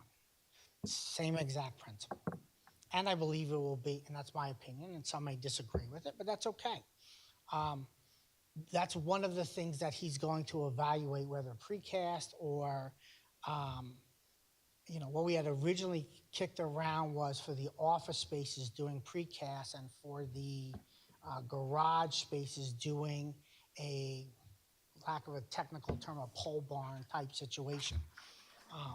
Part of what his evaluation would put together is to evaluate those 2 costs to find out what's more efficient and effective for the township. Thank you. And one other question in regards to item G with the containers. On the backup, it originally stated for utilizing grant funding, but my understanding is that that may have been adjusted. Can you They're advise both on that? grants. We just switched which grant we were going to go ahead and use. Which one are we utilizing? We're going to use Clean Community. We were trying to do Clean Communities, and they said we couldn't use that, so we're going to use our tonnage grant. Okay. Thank you, Council President. Thank you, Councilman Pointer. Council President. Councilman Shmuel? Ray, 13C and 13B, these professional services, they budget the project? They'll put cost estimates They'll together. put That's cost. correct. And what would be their liability for change orders? I think that's a loaded question, sir. As far as their liability for change orders based upon, they would have to do something either through errors or omission, meaning that they were charged to do X and they did not fulfill their license responsibility. However, that's really more a legal question than a question for the BA. Do we have a contract with them regarding change orders? Is that in their contract? Is there skin in the game on their end for change orders? I don't believe, and again, I'll defer to the attorney, but I don't believe that you can go ahead and do that in the state of New Jersey. It's not like the private sector where you say it's local public contracts, so it's a whole different world. Correct. We're guided by the local public contracts law, so there's specific guidelines as to what you can or cannot do for change orders. So it really is, just to go back, I don't mean to give it is a loaded question because it's dependent, and we'd have to obviously prove something like that they did it in a way to circumvent, perhaps this council or the township's ability to pay for something or do something. Okay, thank you. Thank you, Councilman. Anybody else? All right, so as for me, Ray, I do have some questions for you, sorry. So I'm not sure if you know with the H, which is the Collier's Engineering for the Angels Field, there is a portion that talks about pedestrian circulation. Has that been finalized? Because open space really wants to connect Road 2 and Kilmer. Would not be finalized at this stage because we haven't awarded, you're awarding them a contract hopefully Wednesday. Okay, so I would like that to be really plain and clear. I would like something to connect Road 2 and Kilmer for pedestrian walkways, especially in that parking lot. That is something open space is very interested in. Now, moving on to C. Why is the reason that we're hiring this company and not doing it in-house? Well, you're going to go ahead and have them evaluate multiple disciplines, that this is what their profession is, what they do. It's not just a general engineer to say, go ahead and put together engineering quotes. This is what they do, this is what they're, and I'm sure some will leave after this and go ahead and check their website, and you'll see the multiple buildings that they've gone ahead and do. This is gonna add guidance to the township. We have, and I think there's a policy debate that I'm kind of caught in the middle of, which is above my pay grade, but they're going to go ahead and put together several different conceptuals, cost out those conceptuals, no different than what we're doing in phase 1 of Angels Field. Same exact principles. So, Council President, the reason why you get these proposals from various engineering firms, just so all of the council knows, is that you've already vetted these engineering firms.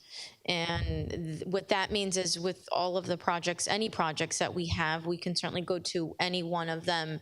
That is because we went through the fair and open process of vetting these engineering firms. So that's really the pool of firms we use to do all of our projects throughout the year. But essentially, the reason we're going with them is that they're more professional and they would actually be able to give us something new information that our in-house people would not have. So they are known, just from the industry, and I'm sure Mr. Brescia knows, having done New York construction, they are a huge firm that does a lot of structural engineering.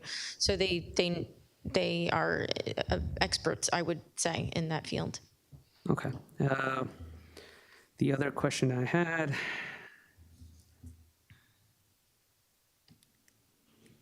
the phase 2, is phase 1 done for B, the Edison courts? Phase 1 is done. Phase 2, we awarded at the last council meeting.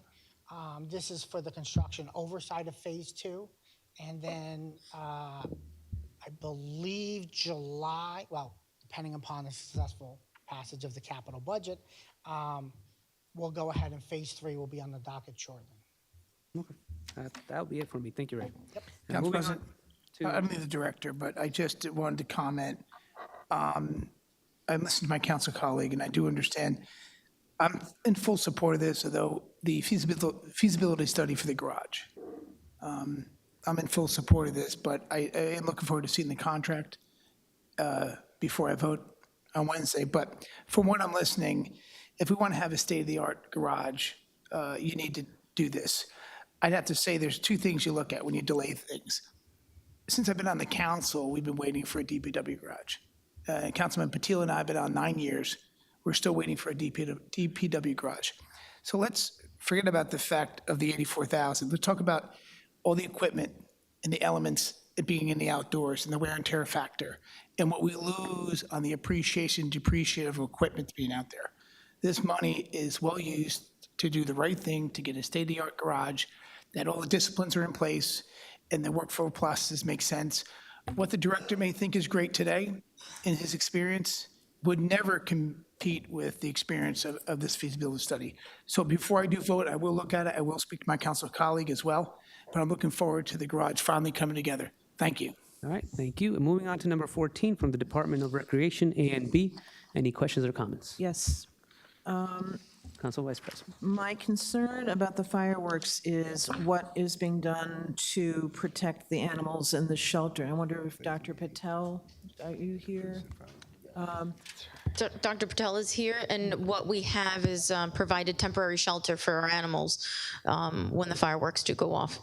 Meaning at places, at various houses, or? We've used a van in the past, unless there's other plans to do something else, if Dr. Patel has any other ideas. But we've taken them into temporary shelter. Okay. I'm wondering if going forward, there are now fireworks that don't make the noises, that don't make the booms and things like that. And I wonder if that's something we might look into going forward.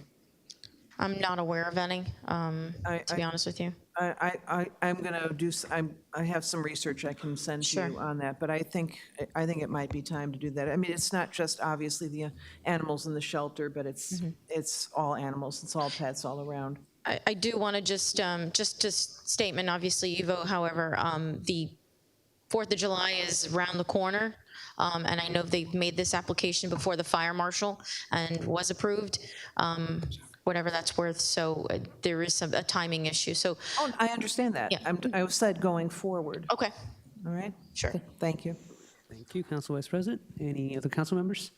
All right, seeing none, moving on to number 15 from the Chief of Police, A and B. Any questions or comments? Yes. Councilman Brusher. Another wording one here that I really love, the non-fair and open contract. We signed up, I guess, we have CAD drawings, or what is this CAD? This is to keep record management? This is for dispatch records services. Right. Now, let me ask you a question. Why is it like, this is non-bid, right? So what this means when it's non-fair and open, that there were solicited quotes, if you will, from various vendors. Okay. To maintain this, it's like a proprietary software system, correct? Yes, So only the one person can work on it. correct. So we really have to go with that person. Yes, and we've done it on a yearly basis, so these are one-term contracts. Right, but they'll get the contract next year because they're proprietary.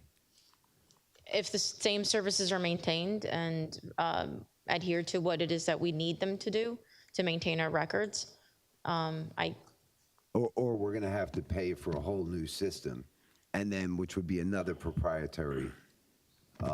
that would probably be in the hundreds. Right, so we would have to spend hundreds again, which we've done in the past, right? We've done this with payroll systems here on a regular basis. Every administration figures a new way to write payroll.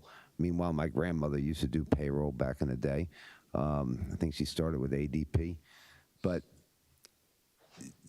this proprietary thing, I'd like to see if the administration can kind of come up with something. And And I'll tell you why. I've recognized that this is an inherent problem that you have just with Town Hall. You had many fire alarm vendors and HVAC vendors, and they're proprietary, and then you go out to other people, right? And then the systems don't get maintained. So is there an end around to the proprietary system?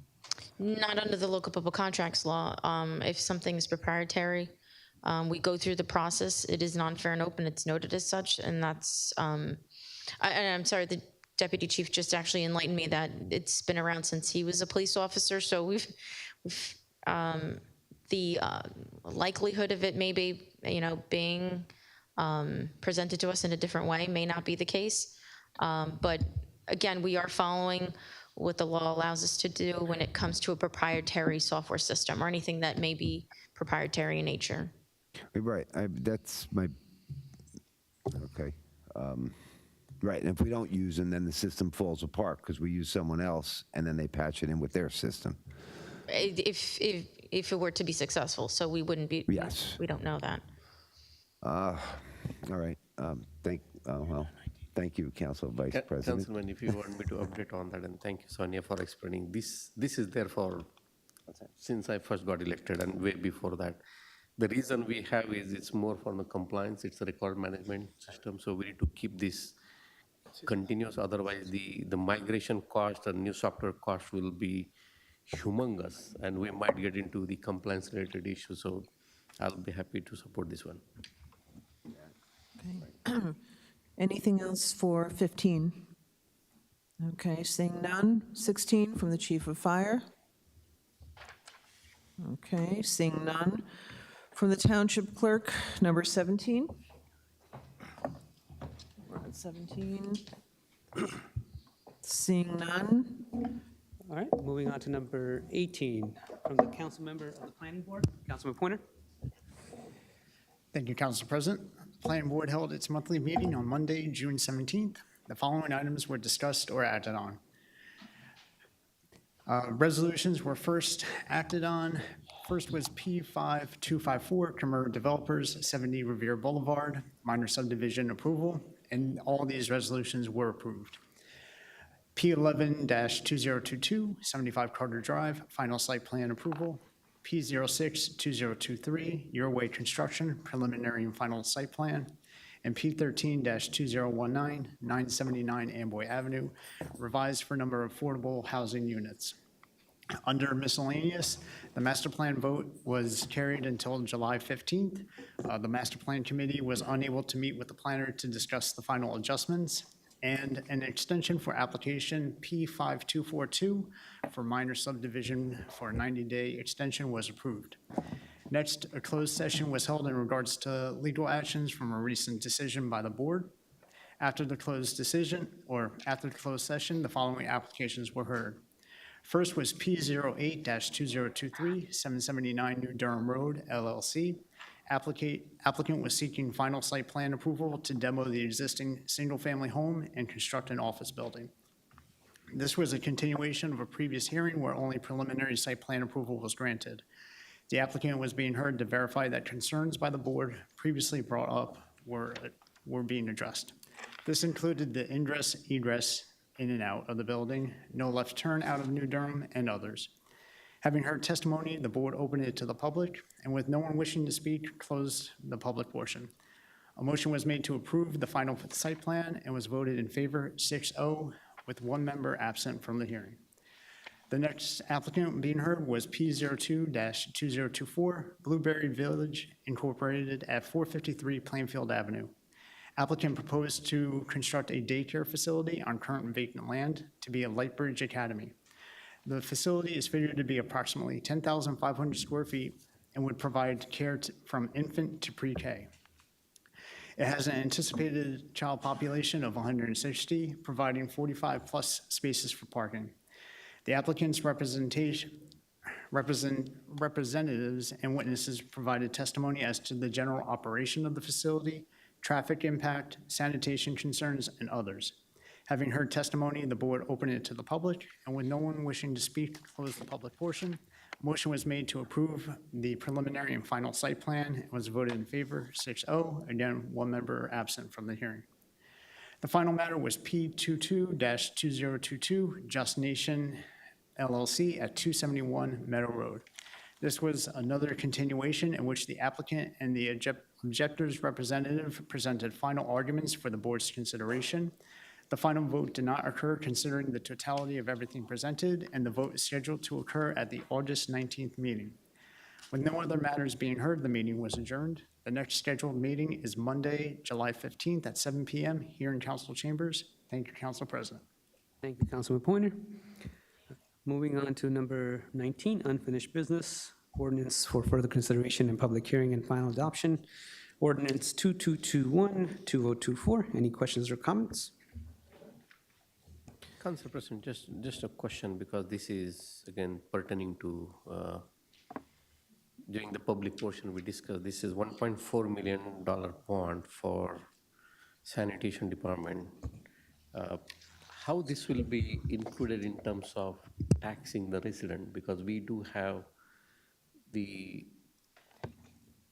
different tax rate, but because this is going from a specific budget, or this will be part of the sanitation budget? This will be part of the sanitation. Okay, so this will not be, okay, just want to double confirm. Correct, yeah, sanitation district. Thank you. Anyone else? All right, moving on to ordinance 2224-2024. Any questions or comments?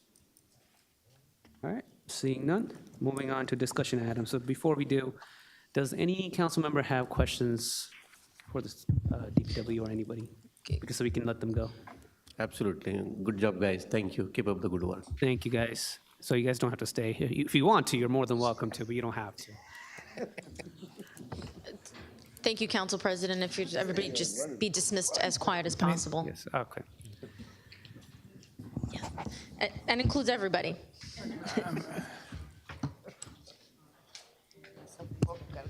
What do you need, Ray? What do you need? Brian, if you don't mind, can you stay? Sorry, Brian. You weren't quick enough. You had your chance. All right. So let me go with you first. That's fine. All right. So I'm going to have Council Vice President go first. So Brian, your part can be taken care of, and then you can leave early. Okay. Okay, ready? Yeah. So I'm going to go down on my council points to D, the North Edison baseball parking lot paving, and I was disappointed to hear, as were the people from North Edison Baseball, that now it doesn't appear that the paving is going to be taking place till close to the end of the season or after the season. Is that correct? That is correct, yes. Was there a delay? Because I seem to recall that when this was brought up earlier this year, that it seemed like this would be done either before or during the season. Was there a delay? In assembling the bids, we had to cancel a bid due to conflicts with the water and sewer department projects, and that was on that part of the bid. So we put together a new list of roads and parking lots to replace those roads. It would be it's contract 3, and once I get the okay from administration, we'll be putting that set out to bid. Do you have a timetable now on when this can start? Because it's really in bad shape, and it is a hazard to people who could fall, who could trip and fall, and all the different pocks and pothole kinds of things in there. Until we go through the bidding process and award it, I can't give you an exact time frame. All I can say is towards the end of this year. Okay, Council Vice President. Also, this being on the capital bond ordinance as an add-on, obviously it'd be subject to funding. But we are taking that into consideration, having the parking lot. I just want to know, when we did go and do out the inspection, there were no imminent hazards that would or could, I guess, were unsafe, that it couldn't be used during the season now. So that's how we based it in terms of priority. On safety, correct? Right. Can there be any temporary patching at all done? I can talk with DPW to see what they can do for us temporarily, yes. I think at least having that would be something. So thank you for staying. You're welcome. Thanks. Okay, do you want to just go on with? Yeah, you can Oh, finish okay, yours and all then- right. All right, so I had a resident who approached me about the crime and the burglaries, the house invasions, and I was wondering about, and it seems like this has been a big topic lately.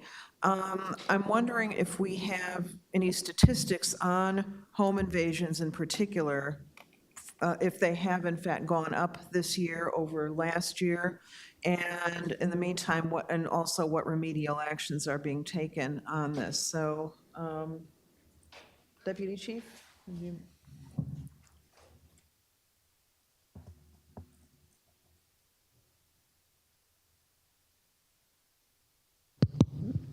Good evening, everyone.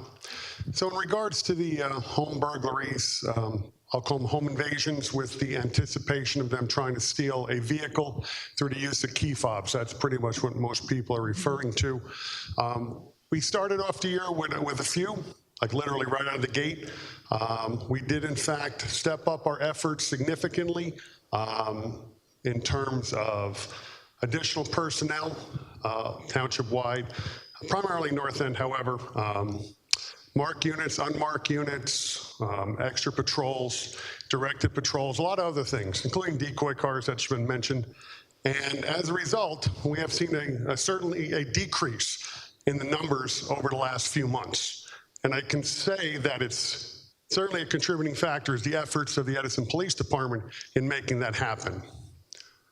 Do you know for the previous year, statistics last year, let's say, until this year? Do you know if the reports of home invasions or your logging of home invasions has been higher than last year? I'd have to compare the two. I don't have statistical information in front of me. We certainly had a significant number of last year. Like I said, the year started off, literally, there was a couple, 2 or 3 right out of the gate, right after the first of the year. And we have had some in the last 6 months, but overall, the numbers are down. Okay. Now, I can't compare down from last year. I'd have to compare the two. Yes. If you get those statistics, I would appreciate it. Sure. I'm hearing about more high tech going on in terms of these burglars. So whether it's finding a way to disable the cameras, or whether I'm hearing about cameras that they are placing in bushes of residents' houses to be able to keep track of who's coming and going and when they're coming and going. All right, I can't vouch for that part of it. I can tell you that most of the burglars that we're dealing with in terms of these home invasions are juveniles or early or late teens, I should say. As far as their high-tech, knowledge, if you will, I mean, they're using, in many cases, cell phone communications. They have lookouts. They're using stolen cars that they're stealing elsewhere to now try to steal another car. Whether they're using cameras or not, I'm not entirely sure. I'd have to do some investigative work on that. But for the most part, they're not overly high-tech. They're prying open, in many cases, a window or sliding door. They're looking for key fobs, and they're ultimately trying to steal a high-end auto vehicle. So as far as them being overly high-tech, not that we've seen, but they may have some that are using some more technology that we're not aware of. Now, on the flip side, obviously, we're using quite a bit of technology in terms of cameras and ALPRs, which is very beneficial in us trying to locate these stolen cars, to determine when a stolen car enters our jurisdiction. So we have some advance warning of that. So we can now dispatch units into that area to deal with, again, a potentially stolen vehicle trying to steal more vehicles. Okay. All right, thank you, Deputy Chief. You're welcome. Next one is the Greenway. When I bike the Greenway a lot, and what I've noticed is that there is a terrible lack of benches, of seating for people who walk the Greenway. And I'm thinking especially for seniors, this is a big problem. And I know that the Greenway is run by the county, But the idea that I had, and I really want to speak to, and I actually wanted to call Santi Nara, one of our county commissioners, and talk to her about this, but I wondered if, I had a thought about if there was a way for the Edison corridor of the Greenway, if we could, this would be something that the Cultural Arts Commission could do, and it could be a great fundraiser, if there was a way that we could do some fundraising and have companies, corporations, private people who would sponsor a bench, and then if we wanted to have some of our local artists paint the benches or whatever, and the bench would then designate the donor's name. I understand this is kind of a thin needle to thread, but I wondered if there would be any possibility for some kind of coordination between the county and the township, at least for the Edison part, with where benches are concerned.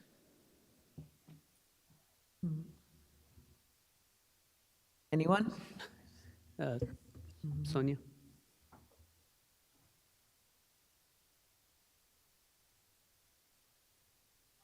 Trying to clarify the 4th of July event here for Council Vice President. We were working simultaneously. Your question was related to the benches in the benches. Greenway. So I'm trying to get some confirmation regarding the benches in the Greenway that you'd requested. Yes. So I'll get back to you on that one. Yeah, it's about coordinating through the county. It's about if the Cultural Arts Commission could use that for a fundraiser and go to corporations, companies, or individuals and have them sponsor the benches, that would be so that they would be paid for and would give people a place to sit, and then we can have artists decorate them. We can do that in the same manner that you mentioned about the Bricks? stone, right? So we can discuss that as well. Please, And let's. add that onto your agenda, to the agenda of items. Okay. Trash, another in my biking adventures, coming back on Amboy a couple of weeks ago, the trash strewn about Amboy, that curbsides, was really, really disgusting. It's disgraceful, and of course, it's not just confined to Amboy, it's all the main corridors of Edison. And it's something that, so I have seen for myself, I've had a lot of resident complaints about it. What can be done about this? It really does not show a better side of Edison. We've had this ongoing back and forth with DOT to hold them to these issues. Again, I'll certainly circulate that to our engineering department and make sure that if all of the corridors are being addressed. So it's an ongoing issue. Unfortunately, we've been dealing with DOT. Okay. Lastly, again, we come to the rebroadcasting of the council meetings. So I was told last that it was moved from 10 p.m. to 9 p.m., but for seniors, that's really not much of a difference. And if you're talking about meetings that are 3 hours, which they so often are, I don't know how that helps the seniors. I'm not sure what the resistance is to moving this to a much more feasible time that would accommodate the needs of people who are not going to stay up that late but want to be kept informed of what's going on. I don't have an answer for you. I said communicate with the mayor, certainly regarding the time and time change. Do you have any idea, when the chief of staff told me that it was being moved from 10 to 9, do you have any idea what the resistance is to moving this to something more like 6 or 7 p.m.? I don't get this. I don't have that. All right, this I really, really would like an answer to. This has come up over and over and over again, and I am not satisfied with this at all. Thank you. Thank you, Council Vice President. Moving on to Councilman Brescher for budget. I was going to go through all my items that I sat down and spoke about on the budget, but seeing that my colleagues have an extensive list, I'm going to make more of a general broad statement. I did sit down with the administration and with a few of my colleagues at the other end. that they gave us time to review the budget. In looking at the budget in general, there's areas that we have of like surplus or reserves that we have that we're increasing, and I'm not even debating whether that should be increased or not. We also had many items. I could probably number them up. There's probably 50 or 75 where we had income that comes in, where I disagreed with the administration on the numbers that they used. They went with a more conservative number, and I'll use a number like the latchkey program, which was $1,721,000, but the administration's figuring that they're only going to take in $1,600,000, which leaves $121,000 of revenue that they'll probably realize over the course of next year, and that in itself isn't really a problem. Then we go to certain things like our expenditures, where last year, and I'm going to use the council as opposed to going through any one department and picking on a department, but the council itself had $121,000 left over last year unused in the budget. As opposed to us reducing those costs, we're going to carry those costs moving forward. So they're going to end up being used elsewhere, or they'll be used for reserves later on. And while that in itself, again, isn't an issue, so not one of these three is an issue, but when you add all three together, when you add the underreporting revenue coming in, and then, kind of over-figuring, what you're spending, so you're carrying a higher number, it's basically over-taxation in my mind. And with my colleagues, we did talk about this. We didn't use the word over-taxation. I think somebody said whether we come in at 1%, 0%, 2%, 2.5%, or 3%, right? It's a judgment call based upon your elected officials. When I went through all of this, I came up with approximately $9 million. We could be below zero, and I'm not advocating for below zero, but I was advocating for something that was more sustainable, so that we would do more like a 1.7 every year and just do that, as opposed to this up and down that we typically see, which to me revolves around like political campaigns. My fear is that we have this number now, and then next year what we look at, since it's a political campaign for council people and the mayor, we'll be at a 0, right, or at a 0.5, which to me means the administration went and did the over taxation of the public, this year to make it look like they were heroes next year. But because of these many issues, I do believe that we could build everything we choose to build. I do believe this budget could be reduced below the 2% easily without affecting any aspect in the public. You can't say that we're going to cut from any children or anything or any park work, because I'm not talking about that. I'm talking about spending what we appropriate the money for. So to me, I believe that we are being overtaxed as far as this budget is concerned, because we have these three avenues, and while not one of them, like I said, none of them are indefensible. I can make a judgment for any one of them. I just can't make a rationale for all three of them. When I put all three together, it looks like overtaxation. So with this moving forward, I'll speak a little bit about that tomorrow, but I'm not going to belabor the point anymore. My council colleagues have a lot more issues here that are very daunting. So I'll receive my time there. Thank you, Council President. Thank you, Councilman Brescher. Councilman Coyle? Thank you, Council President. I just wanted to also add to some discussions I had with DPW and some discussions I had with other council colleagues. I had a chance to visit the garage, the garage that's been updated, and I have to say, when it comes to the quality management and of all the parts. I mean, our system in parts there is quite amazing. Every part that a truck needs or any piece of equipment is inventoried.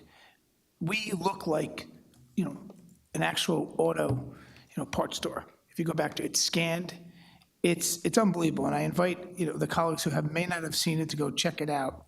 It's completely organized.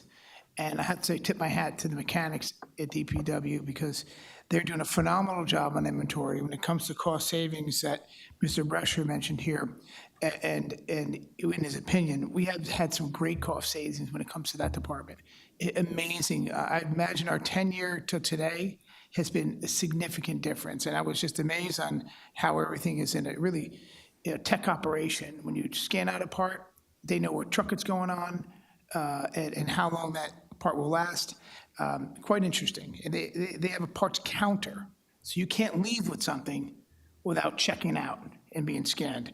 And not to include all the other things we do aside from what we may have not have done before. We handle all truck repairs there. So I thought that's just a quite amazing feat. And I'm very impressed. I was listening to my council colleague, Council Vice President, about our different home invasions and things that are happening. And never happy to hear that. Always believe that we should be on the front. But I'm also proud that we've hired more cops in town. And we've also made some significant changes to apprehend different people. And the public safety meeting we had in closed doors, we've made some great accomplishments in catching people. And although the police chief may not brag about that, we've done some great things, and I'm truly proud of that accomplishment. So never hurts to continue to push to have more safety, but I think we've had some great accomplishments. To the BA, to the Council President, where are we with our economic developer, the position for economic development? So we did go through the process, received a bunch of candidates, went through the interviews. Quite frankly, we didn't find anybody that was qualified under the economic developer position. So what that led us to believe is I believe we need to look more for someone with a position that has planning expertise, a planner, if you will, that we could hire to work on what the vision is for economic development. So we're going back to the drawing board, recirculating a job description, if you will, for planning services. I know it's difficult to actually get someone who is on board for planning services. We often usually get professional service contracts for those things, but it'd be really ideal to have somebody in-house to work on that. So that's something we're now going back to the drawing board to provide more of a planner vision, if you will. Okay. And another questions I have is, we discussed in different finance meetings, and as a council, some colleagues certainly have expressed us doing some strategies that Woodbridge and Carteret have done with redevelopment. And what Carteret does is they have a redevelopment agency, and they also have an entity. And what an entity does is they purchase property, and they get together with the community, and they develop and design what the community wants and what makes economic sense. And after acquiring that property and getting the development rights, they sell that out to bid to a developer, and the town makes a profit. Mayor McCormick spoke in his State of Township address of the $15+ million they put back into their budget. And just curious, when are we going to, when it looks at, Ken, through the Council President to Ken, do you hear some of the part I'm saying where the towns create revenue in doing this? What I'm getting at is, why aren't we doing it?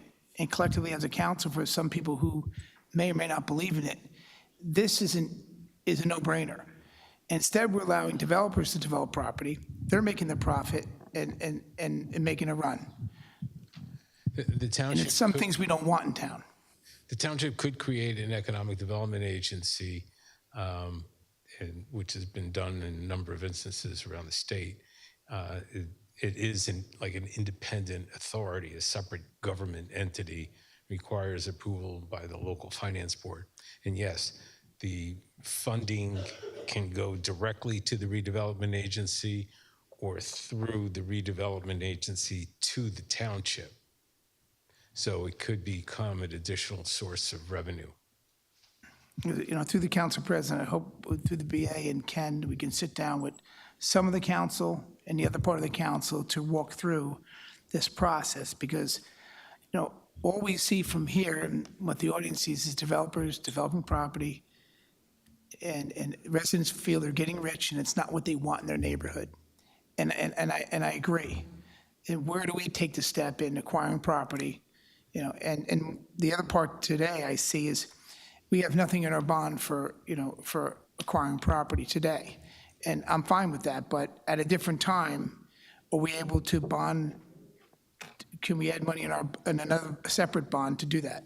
You could certainly do a separate bond ordinance for any acquisition, just like we did with Silver Lake or anything like that. So that's a separate bonding mechanism, if you will, for acquisition.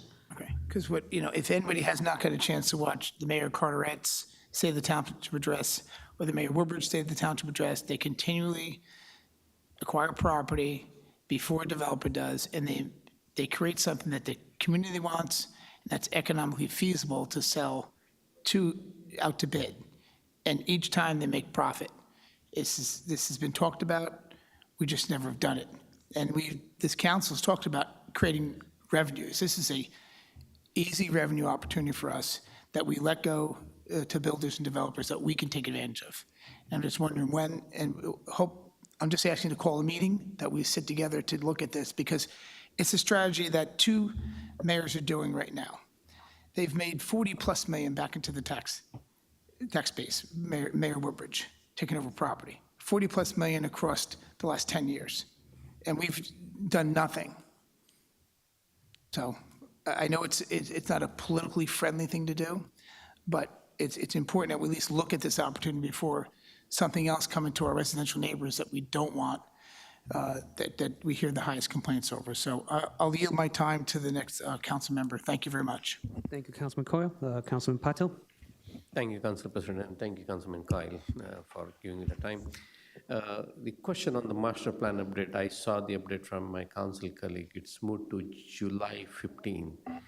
At the same token, we do have the resolution pending with the planning board.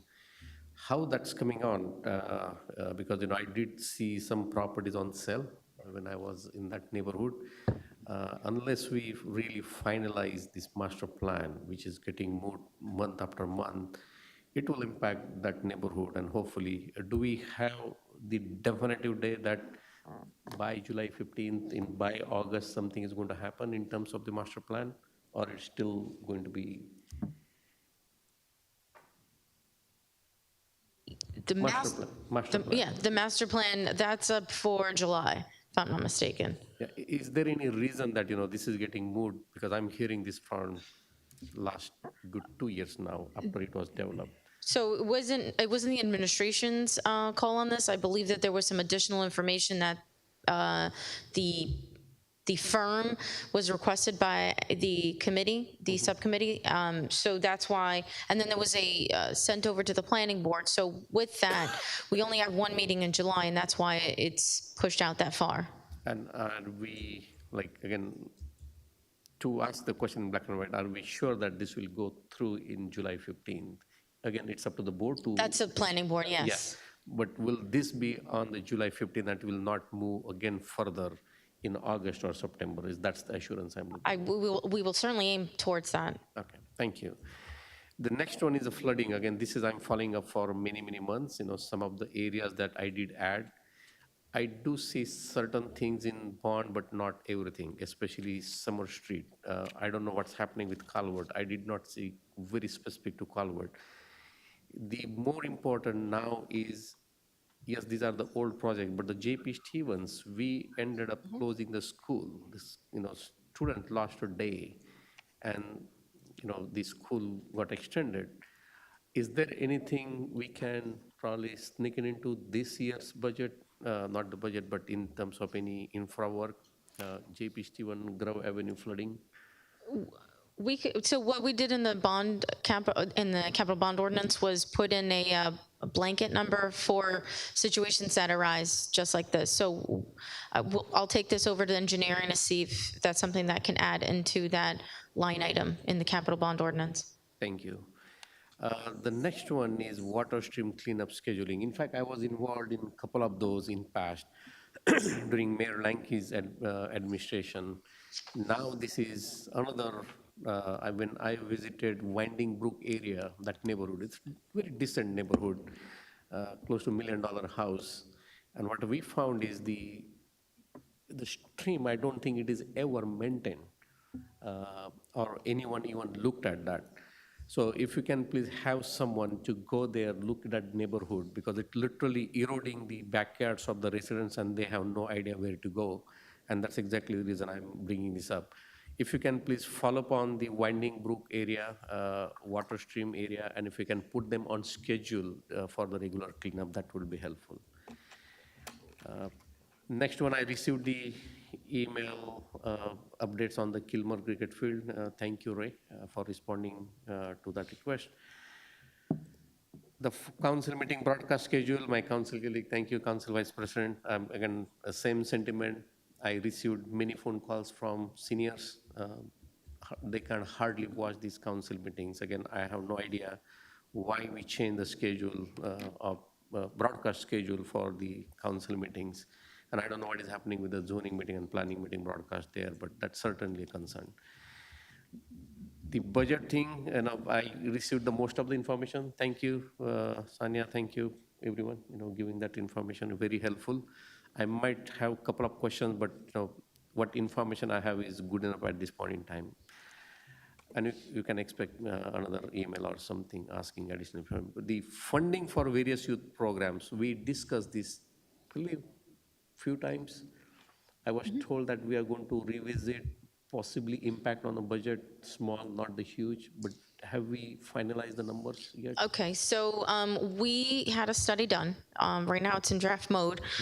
Reason being is because we need to go over all of the financials and the impact that it may have, because there are impacts to all of the youth. Some could be negative, some could be positive. So we want to make sure, one, that obviously doesn't adversely affect any of those current ones that we have been funding for the last few years. There's several recommendations that are going to be coming down to the council. We do need to discuss this with the mayor to go over our findings. We appreciate the help of Mr. Brescher. There was a lot of historical knowledge and based on why the calculations were done the way they were.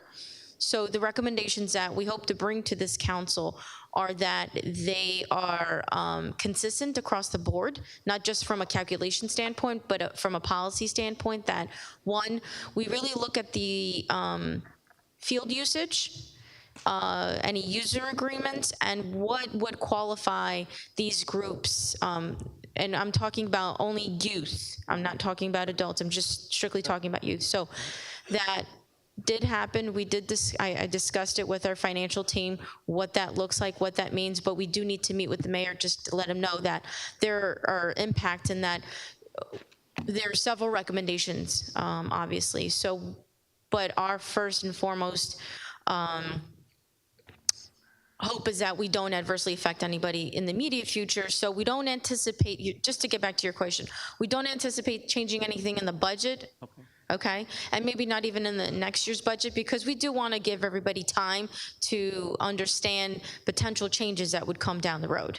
Understood. I was, in fact, expecting increase in the budget so that we can incorporate the new sports who applied, and that's what my hope was. But if there is a way, if it is recommended, if we can circulate that study or socialize that among the council members. Yeah, we certainly will once we do finalize that. We just want to go over those findings. Perfect, thank you. The last one is the senior programs, because we are in summertime. Are the senior program for the Minnibyville and our Woodbridge Senior Center, they're going to be same, similar, any changes that's happening? So we're looking at different programming. I know there was a grant with regard to yoga that there was obviously a limited amount of classes, but we've understand that there's a need for that, so we're looking to redo that. We just recently hired a new senior services social worker, if you will. Only reason being is the other person that's there now is moving out of state. So we're looking to get that person started in the second part of July. So, but none of the programming should be changed, or that obviously the seniors want to continue to do. There's no effect to the clubs. But if there's any programming that, and we've gotten emails that they want to continue yoga, for instance, please let us know. And we'll make sure to get that across to the coordinator or even our health director. Perfect. The reason I brought this up is I did receive a few emails, phone calls asking specific for yoga. Yoga. Right. I know it might be on the Woodbridge Center, but I don't know if we have more of those classes on both the sides, so we balance the audience there. And that's the expectation, is that whatever we have at the Woodbridge Center, we expand that to Minnibyville. Perfect. Thank you. Thank you, Council President. Thank you, Councilman Patil. Councilman Pointer? Thank you, Council President. If I may, can I pass off to Councilman Shmuel? I'm kind of having a coffee fit. That's fine. Councilman Shmuel? Thank you, Council President. So regarding the agenda, I got my question answered already. Thank you to Council President and the clerks for getting the agenda a lot earlier. I used to get it Friday afternoon, now I get it Thursday. So thank you for that. Appreciate the hard work. For B, project manager. So we touched on it today. How beneficial it would be to have a project manager that works for us and that does our in-house work. Between the two professional services that we're about to vote on Wednesday, and the change orders in the past, adds up to significant dollars. So project manager is somebody that would keep the project moving, under budget, minimize change orders. So my question to the administration is this something that you would consider having a project manager? And if so, what would be the next step? So I think Councilman Shmuel is reaching out to the mayor to discuss the potential ideas for a construction manager, and what that vision looks like for perhaps the engineering department and the benefits of it.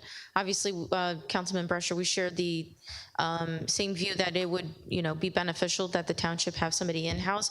But again, it's project dependent. There's also a cost analysis to how often you're going to have these large-scale projects, and do you keep someone? There's always a benefit to having somebody in-house, but I'd reach out to the mayor specifically about having a role such as that. Okay. I don't think that the professional services will ever be eliminated. No, I But understand. they may be minimized with something like that. Thank you. Thank you, Councilman Shmuel. Councilman Pointer? Thank you. And I appreciate the opportunity for this small break. If I can start with project status updates. I had sent a list for updates on current projects that we are having to our business administrator. Do we have any of those updates? Not at the moment. I'm working on those still, so I'll get them to you. I'll follow up at the, in July's meeting.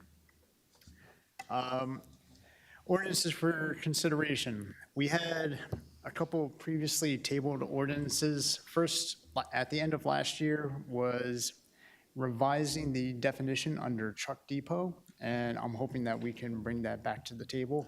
For anyone that may not be familiar with it, it is modifying the definition of truck depot to essentially make it a requirement that if you have a plot of land, you have to have a physical structure on it if you're to house vehicles on it. So, i.e., you can't just have a vacant piece of property that is a parking lot.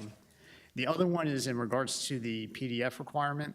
I am wondering, or I would like to see this brought up, even at a reduced version if it's just for the application process and not necessarily putting it online.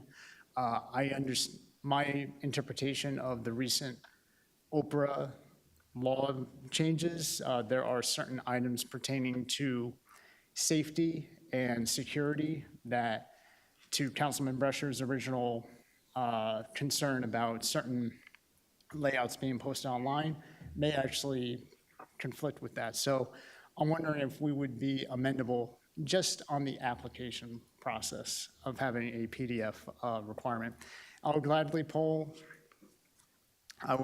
do a Councilman Coyle in the sense of bringing all of my documents and showing how many pieces of paper I have from this year alone. Going forward, I'm wondering if we can take a look at a couple of additional items. We talked about this earlier today in regards to lighting in the soffits and just having a height value to that. Other municipalities have a definition pertaining to motor vehicle surface versus just surface area. And I think that's done because of drainage requirements. So I would like for us to take a look at that. And I know we passed the tree ordinance earlier, or modified the tree ordinance earlier this year. I would like for us to consider having a more concrete minimum fine for people that remove trees that are unpermitted. I'm not talking about if you have a dead tree in your yard and you have to take it down, like obviously that's a safety concern. But if you're building on a property and you clear cut like 20 trees without having it permitted for, that's wrong. Right now, how our ordinance reads, it refers back to the general penalties, which is a $100 to a $2,000 range. I would just like the minimum to be a more concrete amount. In regards to, and that would be it.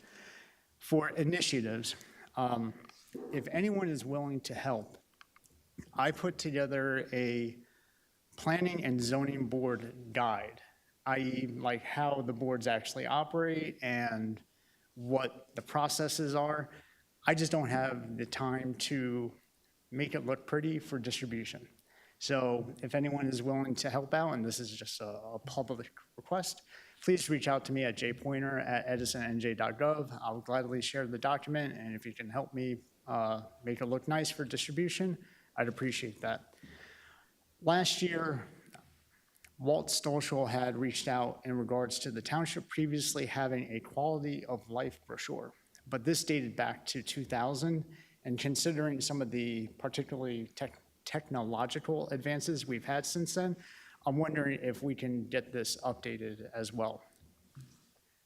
In regards to potential projects that we as a council or the administration could consider, one item I would be interested in is at parks. Right now we have like the signs that say, by my area, Capestro Park, right?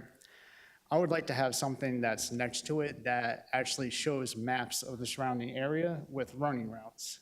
So taking Capestro as an example, I can give you mile paths around the neighborhood. I can give you 5K paths that utilize the greenway, that utilize Grandview, that can, if you're willing to take some side roads, go to Roosevelt Park.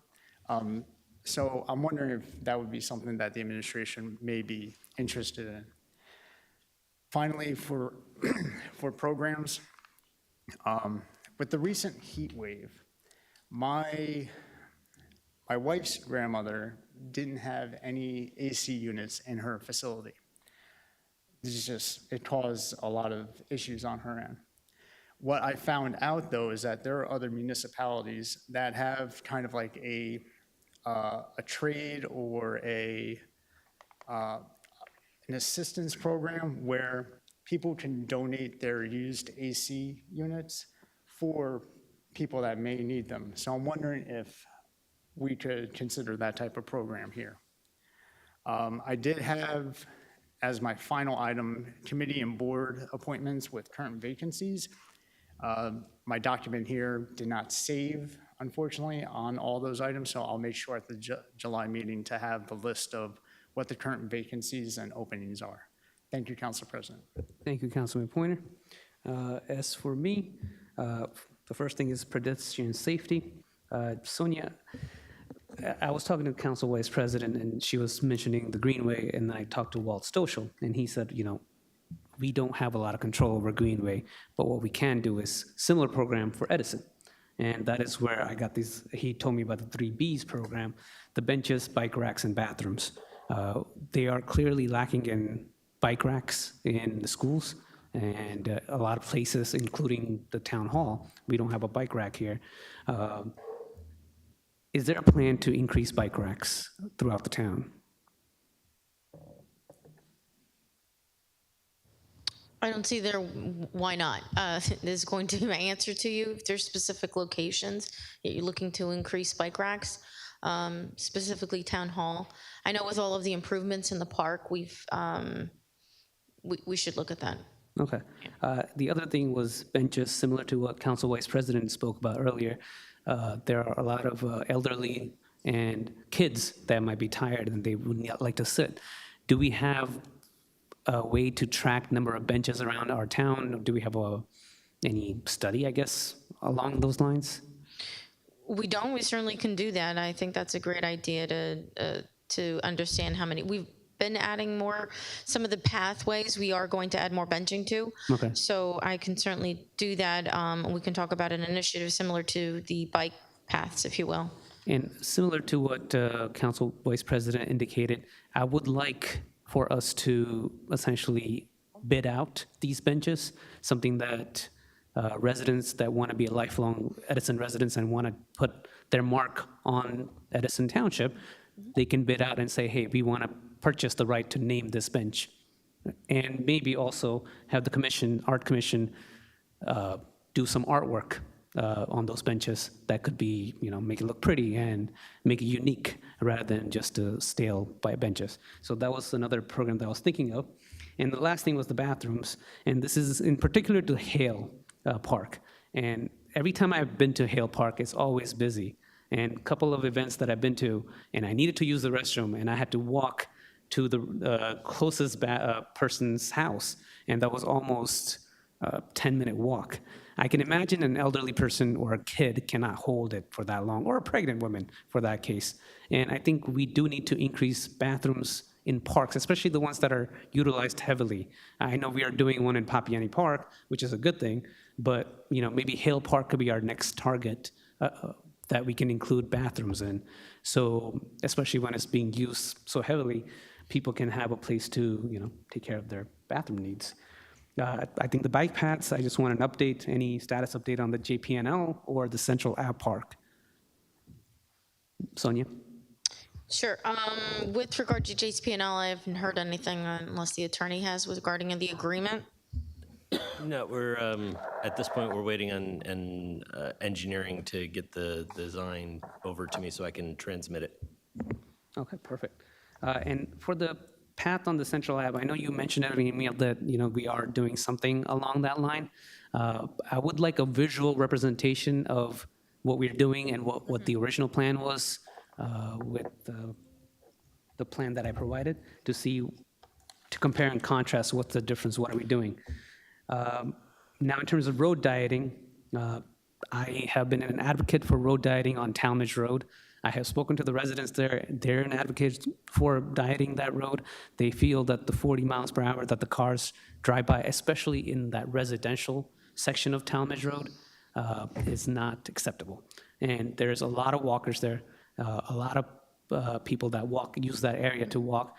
And I think, at least in that area, maybe we can decrease the roads, maybe increase the shoulders, maybe put on bike paths or put on planters to narrow the road there, so the cars will have to slow down, and it will increase the space for the residents to walk in that area. Is that something we can do? So that would take a study, obviously, because of the traffic and all of the 18-wheelers that go through there. There's plenty of warehousing. So again, this is far beyond, and I couldn't sit here and pretend that it's my expertise, but just the turning of those vehicles would be very difficult if you're looking to road diet those situations. So I think that you'd need an actual traffic engineering expert to look at those specific road dieting ideas that you have in order to make it pedestrian friendly. Okay, I mean, I'm not looking for the whole Talmadge Road, not part where the warehouses are. I'm looking for near the Hale Park and those communities there in that section specifically, because there are a lot of residents walking to the park. And I don't think there's a lot of trucks going in that directions or crossing. But again, I'm open to a study. Sure. I'm also hoping we can do a pilot, maybe for a week or two, just have planters to do a temporary shrinking or a road diet to see how it affects the traffic. And if it doesn't work out, fine, we don't necessarily need to do it. But I think having a pilot just to do it for a week to see how it impacts the traffic will be a good idea in that section. The same issue at Roxy Ave. When I was there during the Comcast event, a lot of the residents were complaining that it's a thoroughfare and a lot of people just drive through at 40 miles per hour.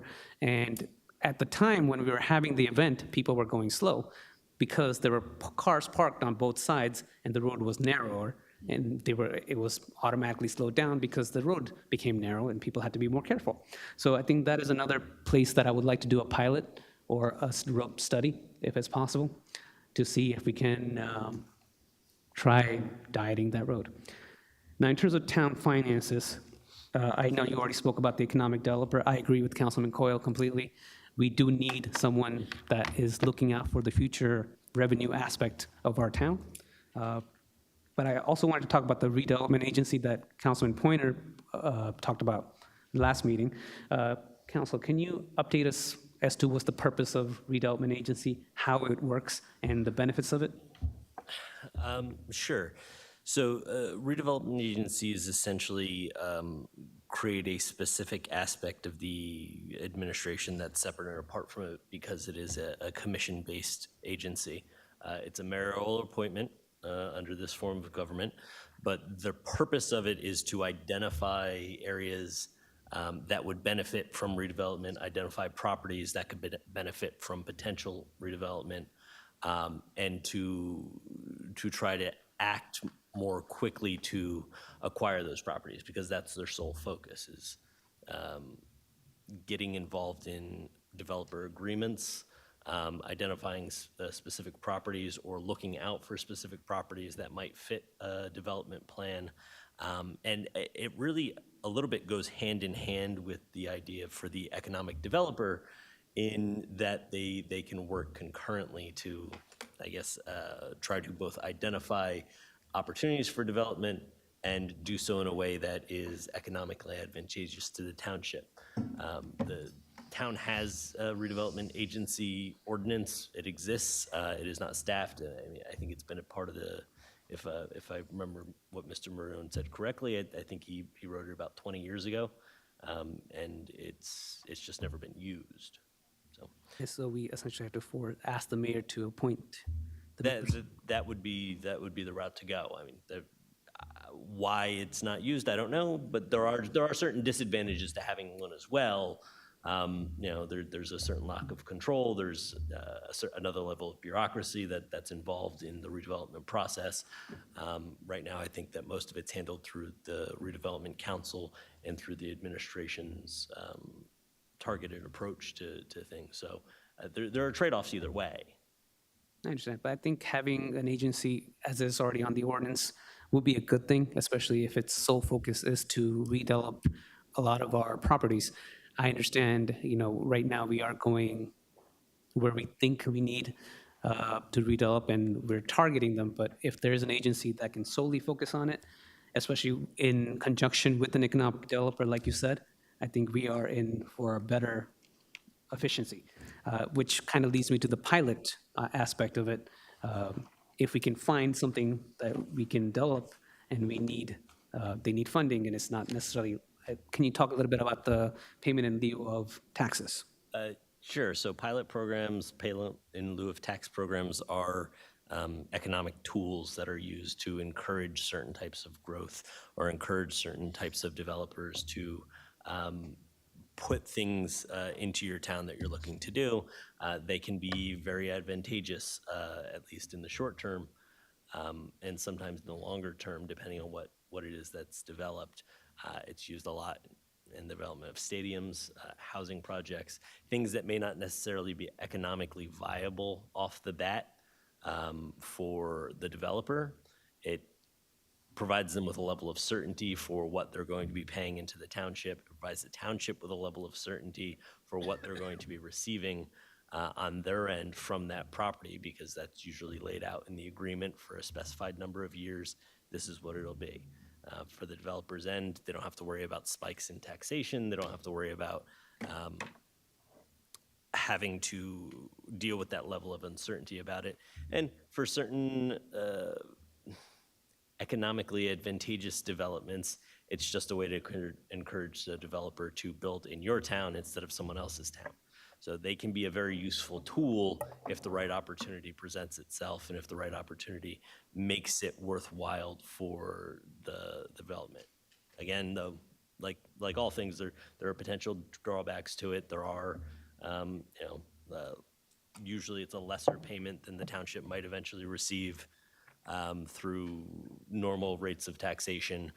Sometimes it can encourage the kind of growth that you may not necessarily want. So, with stadiums, you have that as I use that as an example, not that that's something that the township's considering, but it's the easiest one to think of, where you encourage a team to come to a town, but then you have to deal with the increased traffic. You have to deal with the types of development that occur around that, which a lot of bars, a lot of entertainment venues that may not necessarily cater to a general audience, but are more geared towards a very specific, very transient crowd that are coming in for the games or whatever it is that you've got going on. So it has to be done in a targeted way. It has to be done in a way that makes sense for the overall growth of the township, which is why it can go, like you were saying at the very beginning, very well with an economic developer or a redevelopment agency to make sure that it is being used in a way that's the most advantageous to the township and without some of those, or with really mitigating some of those outside risks. Thank you, Council. Ken, I had a question for you. I hear a lot, this rumor, I don't know if this is true, but Woodbridge does a lot of pilots and it helps their budget. Can you explain why and how that works out?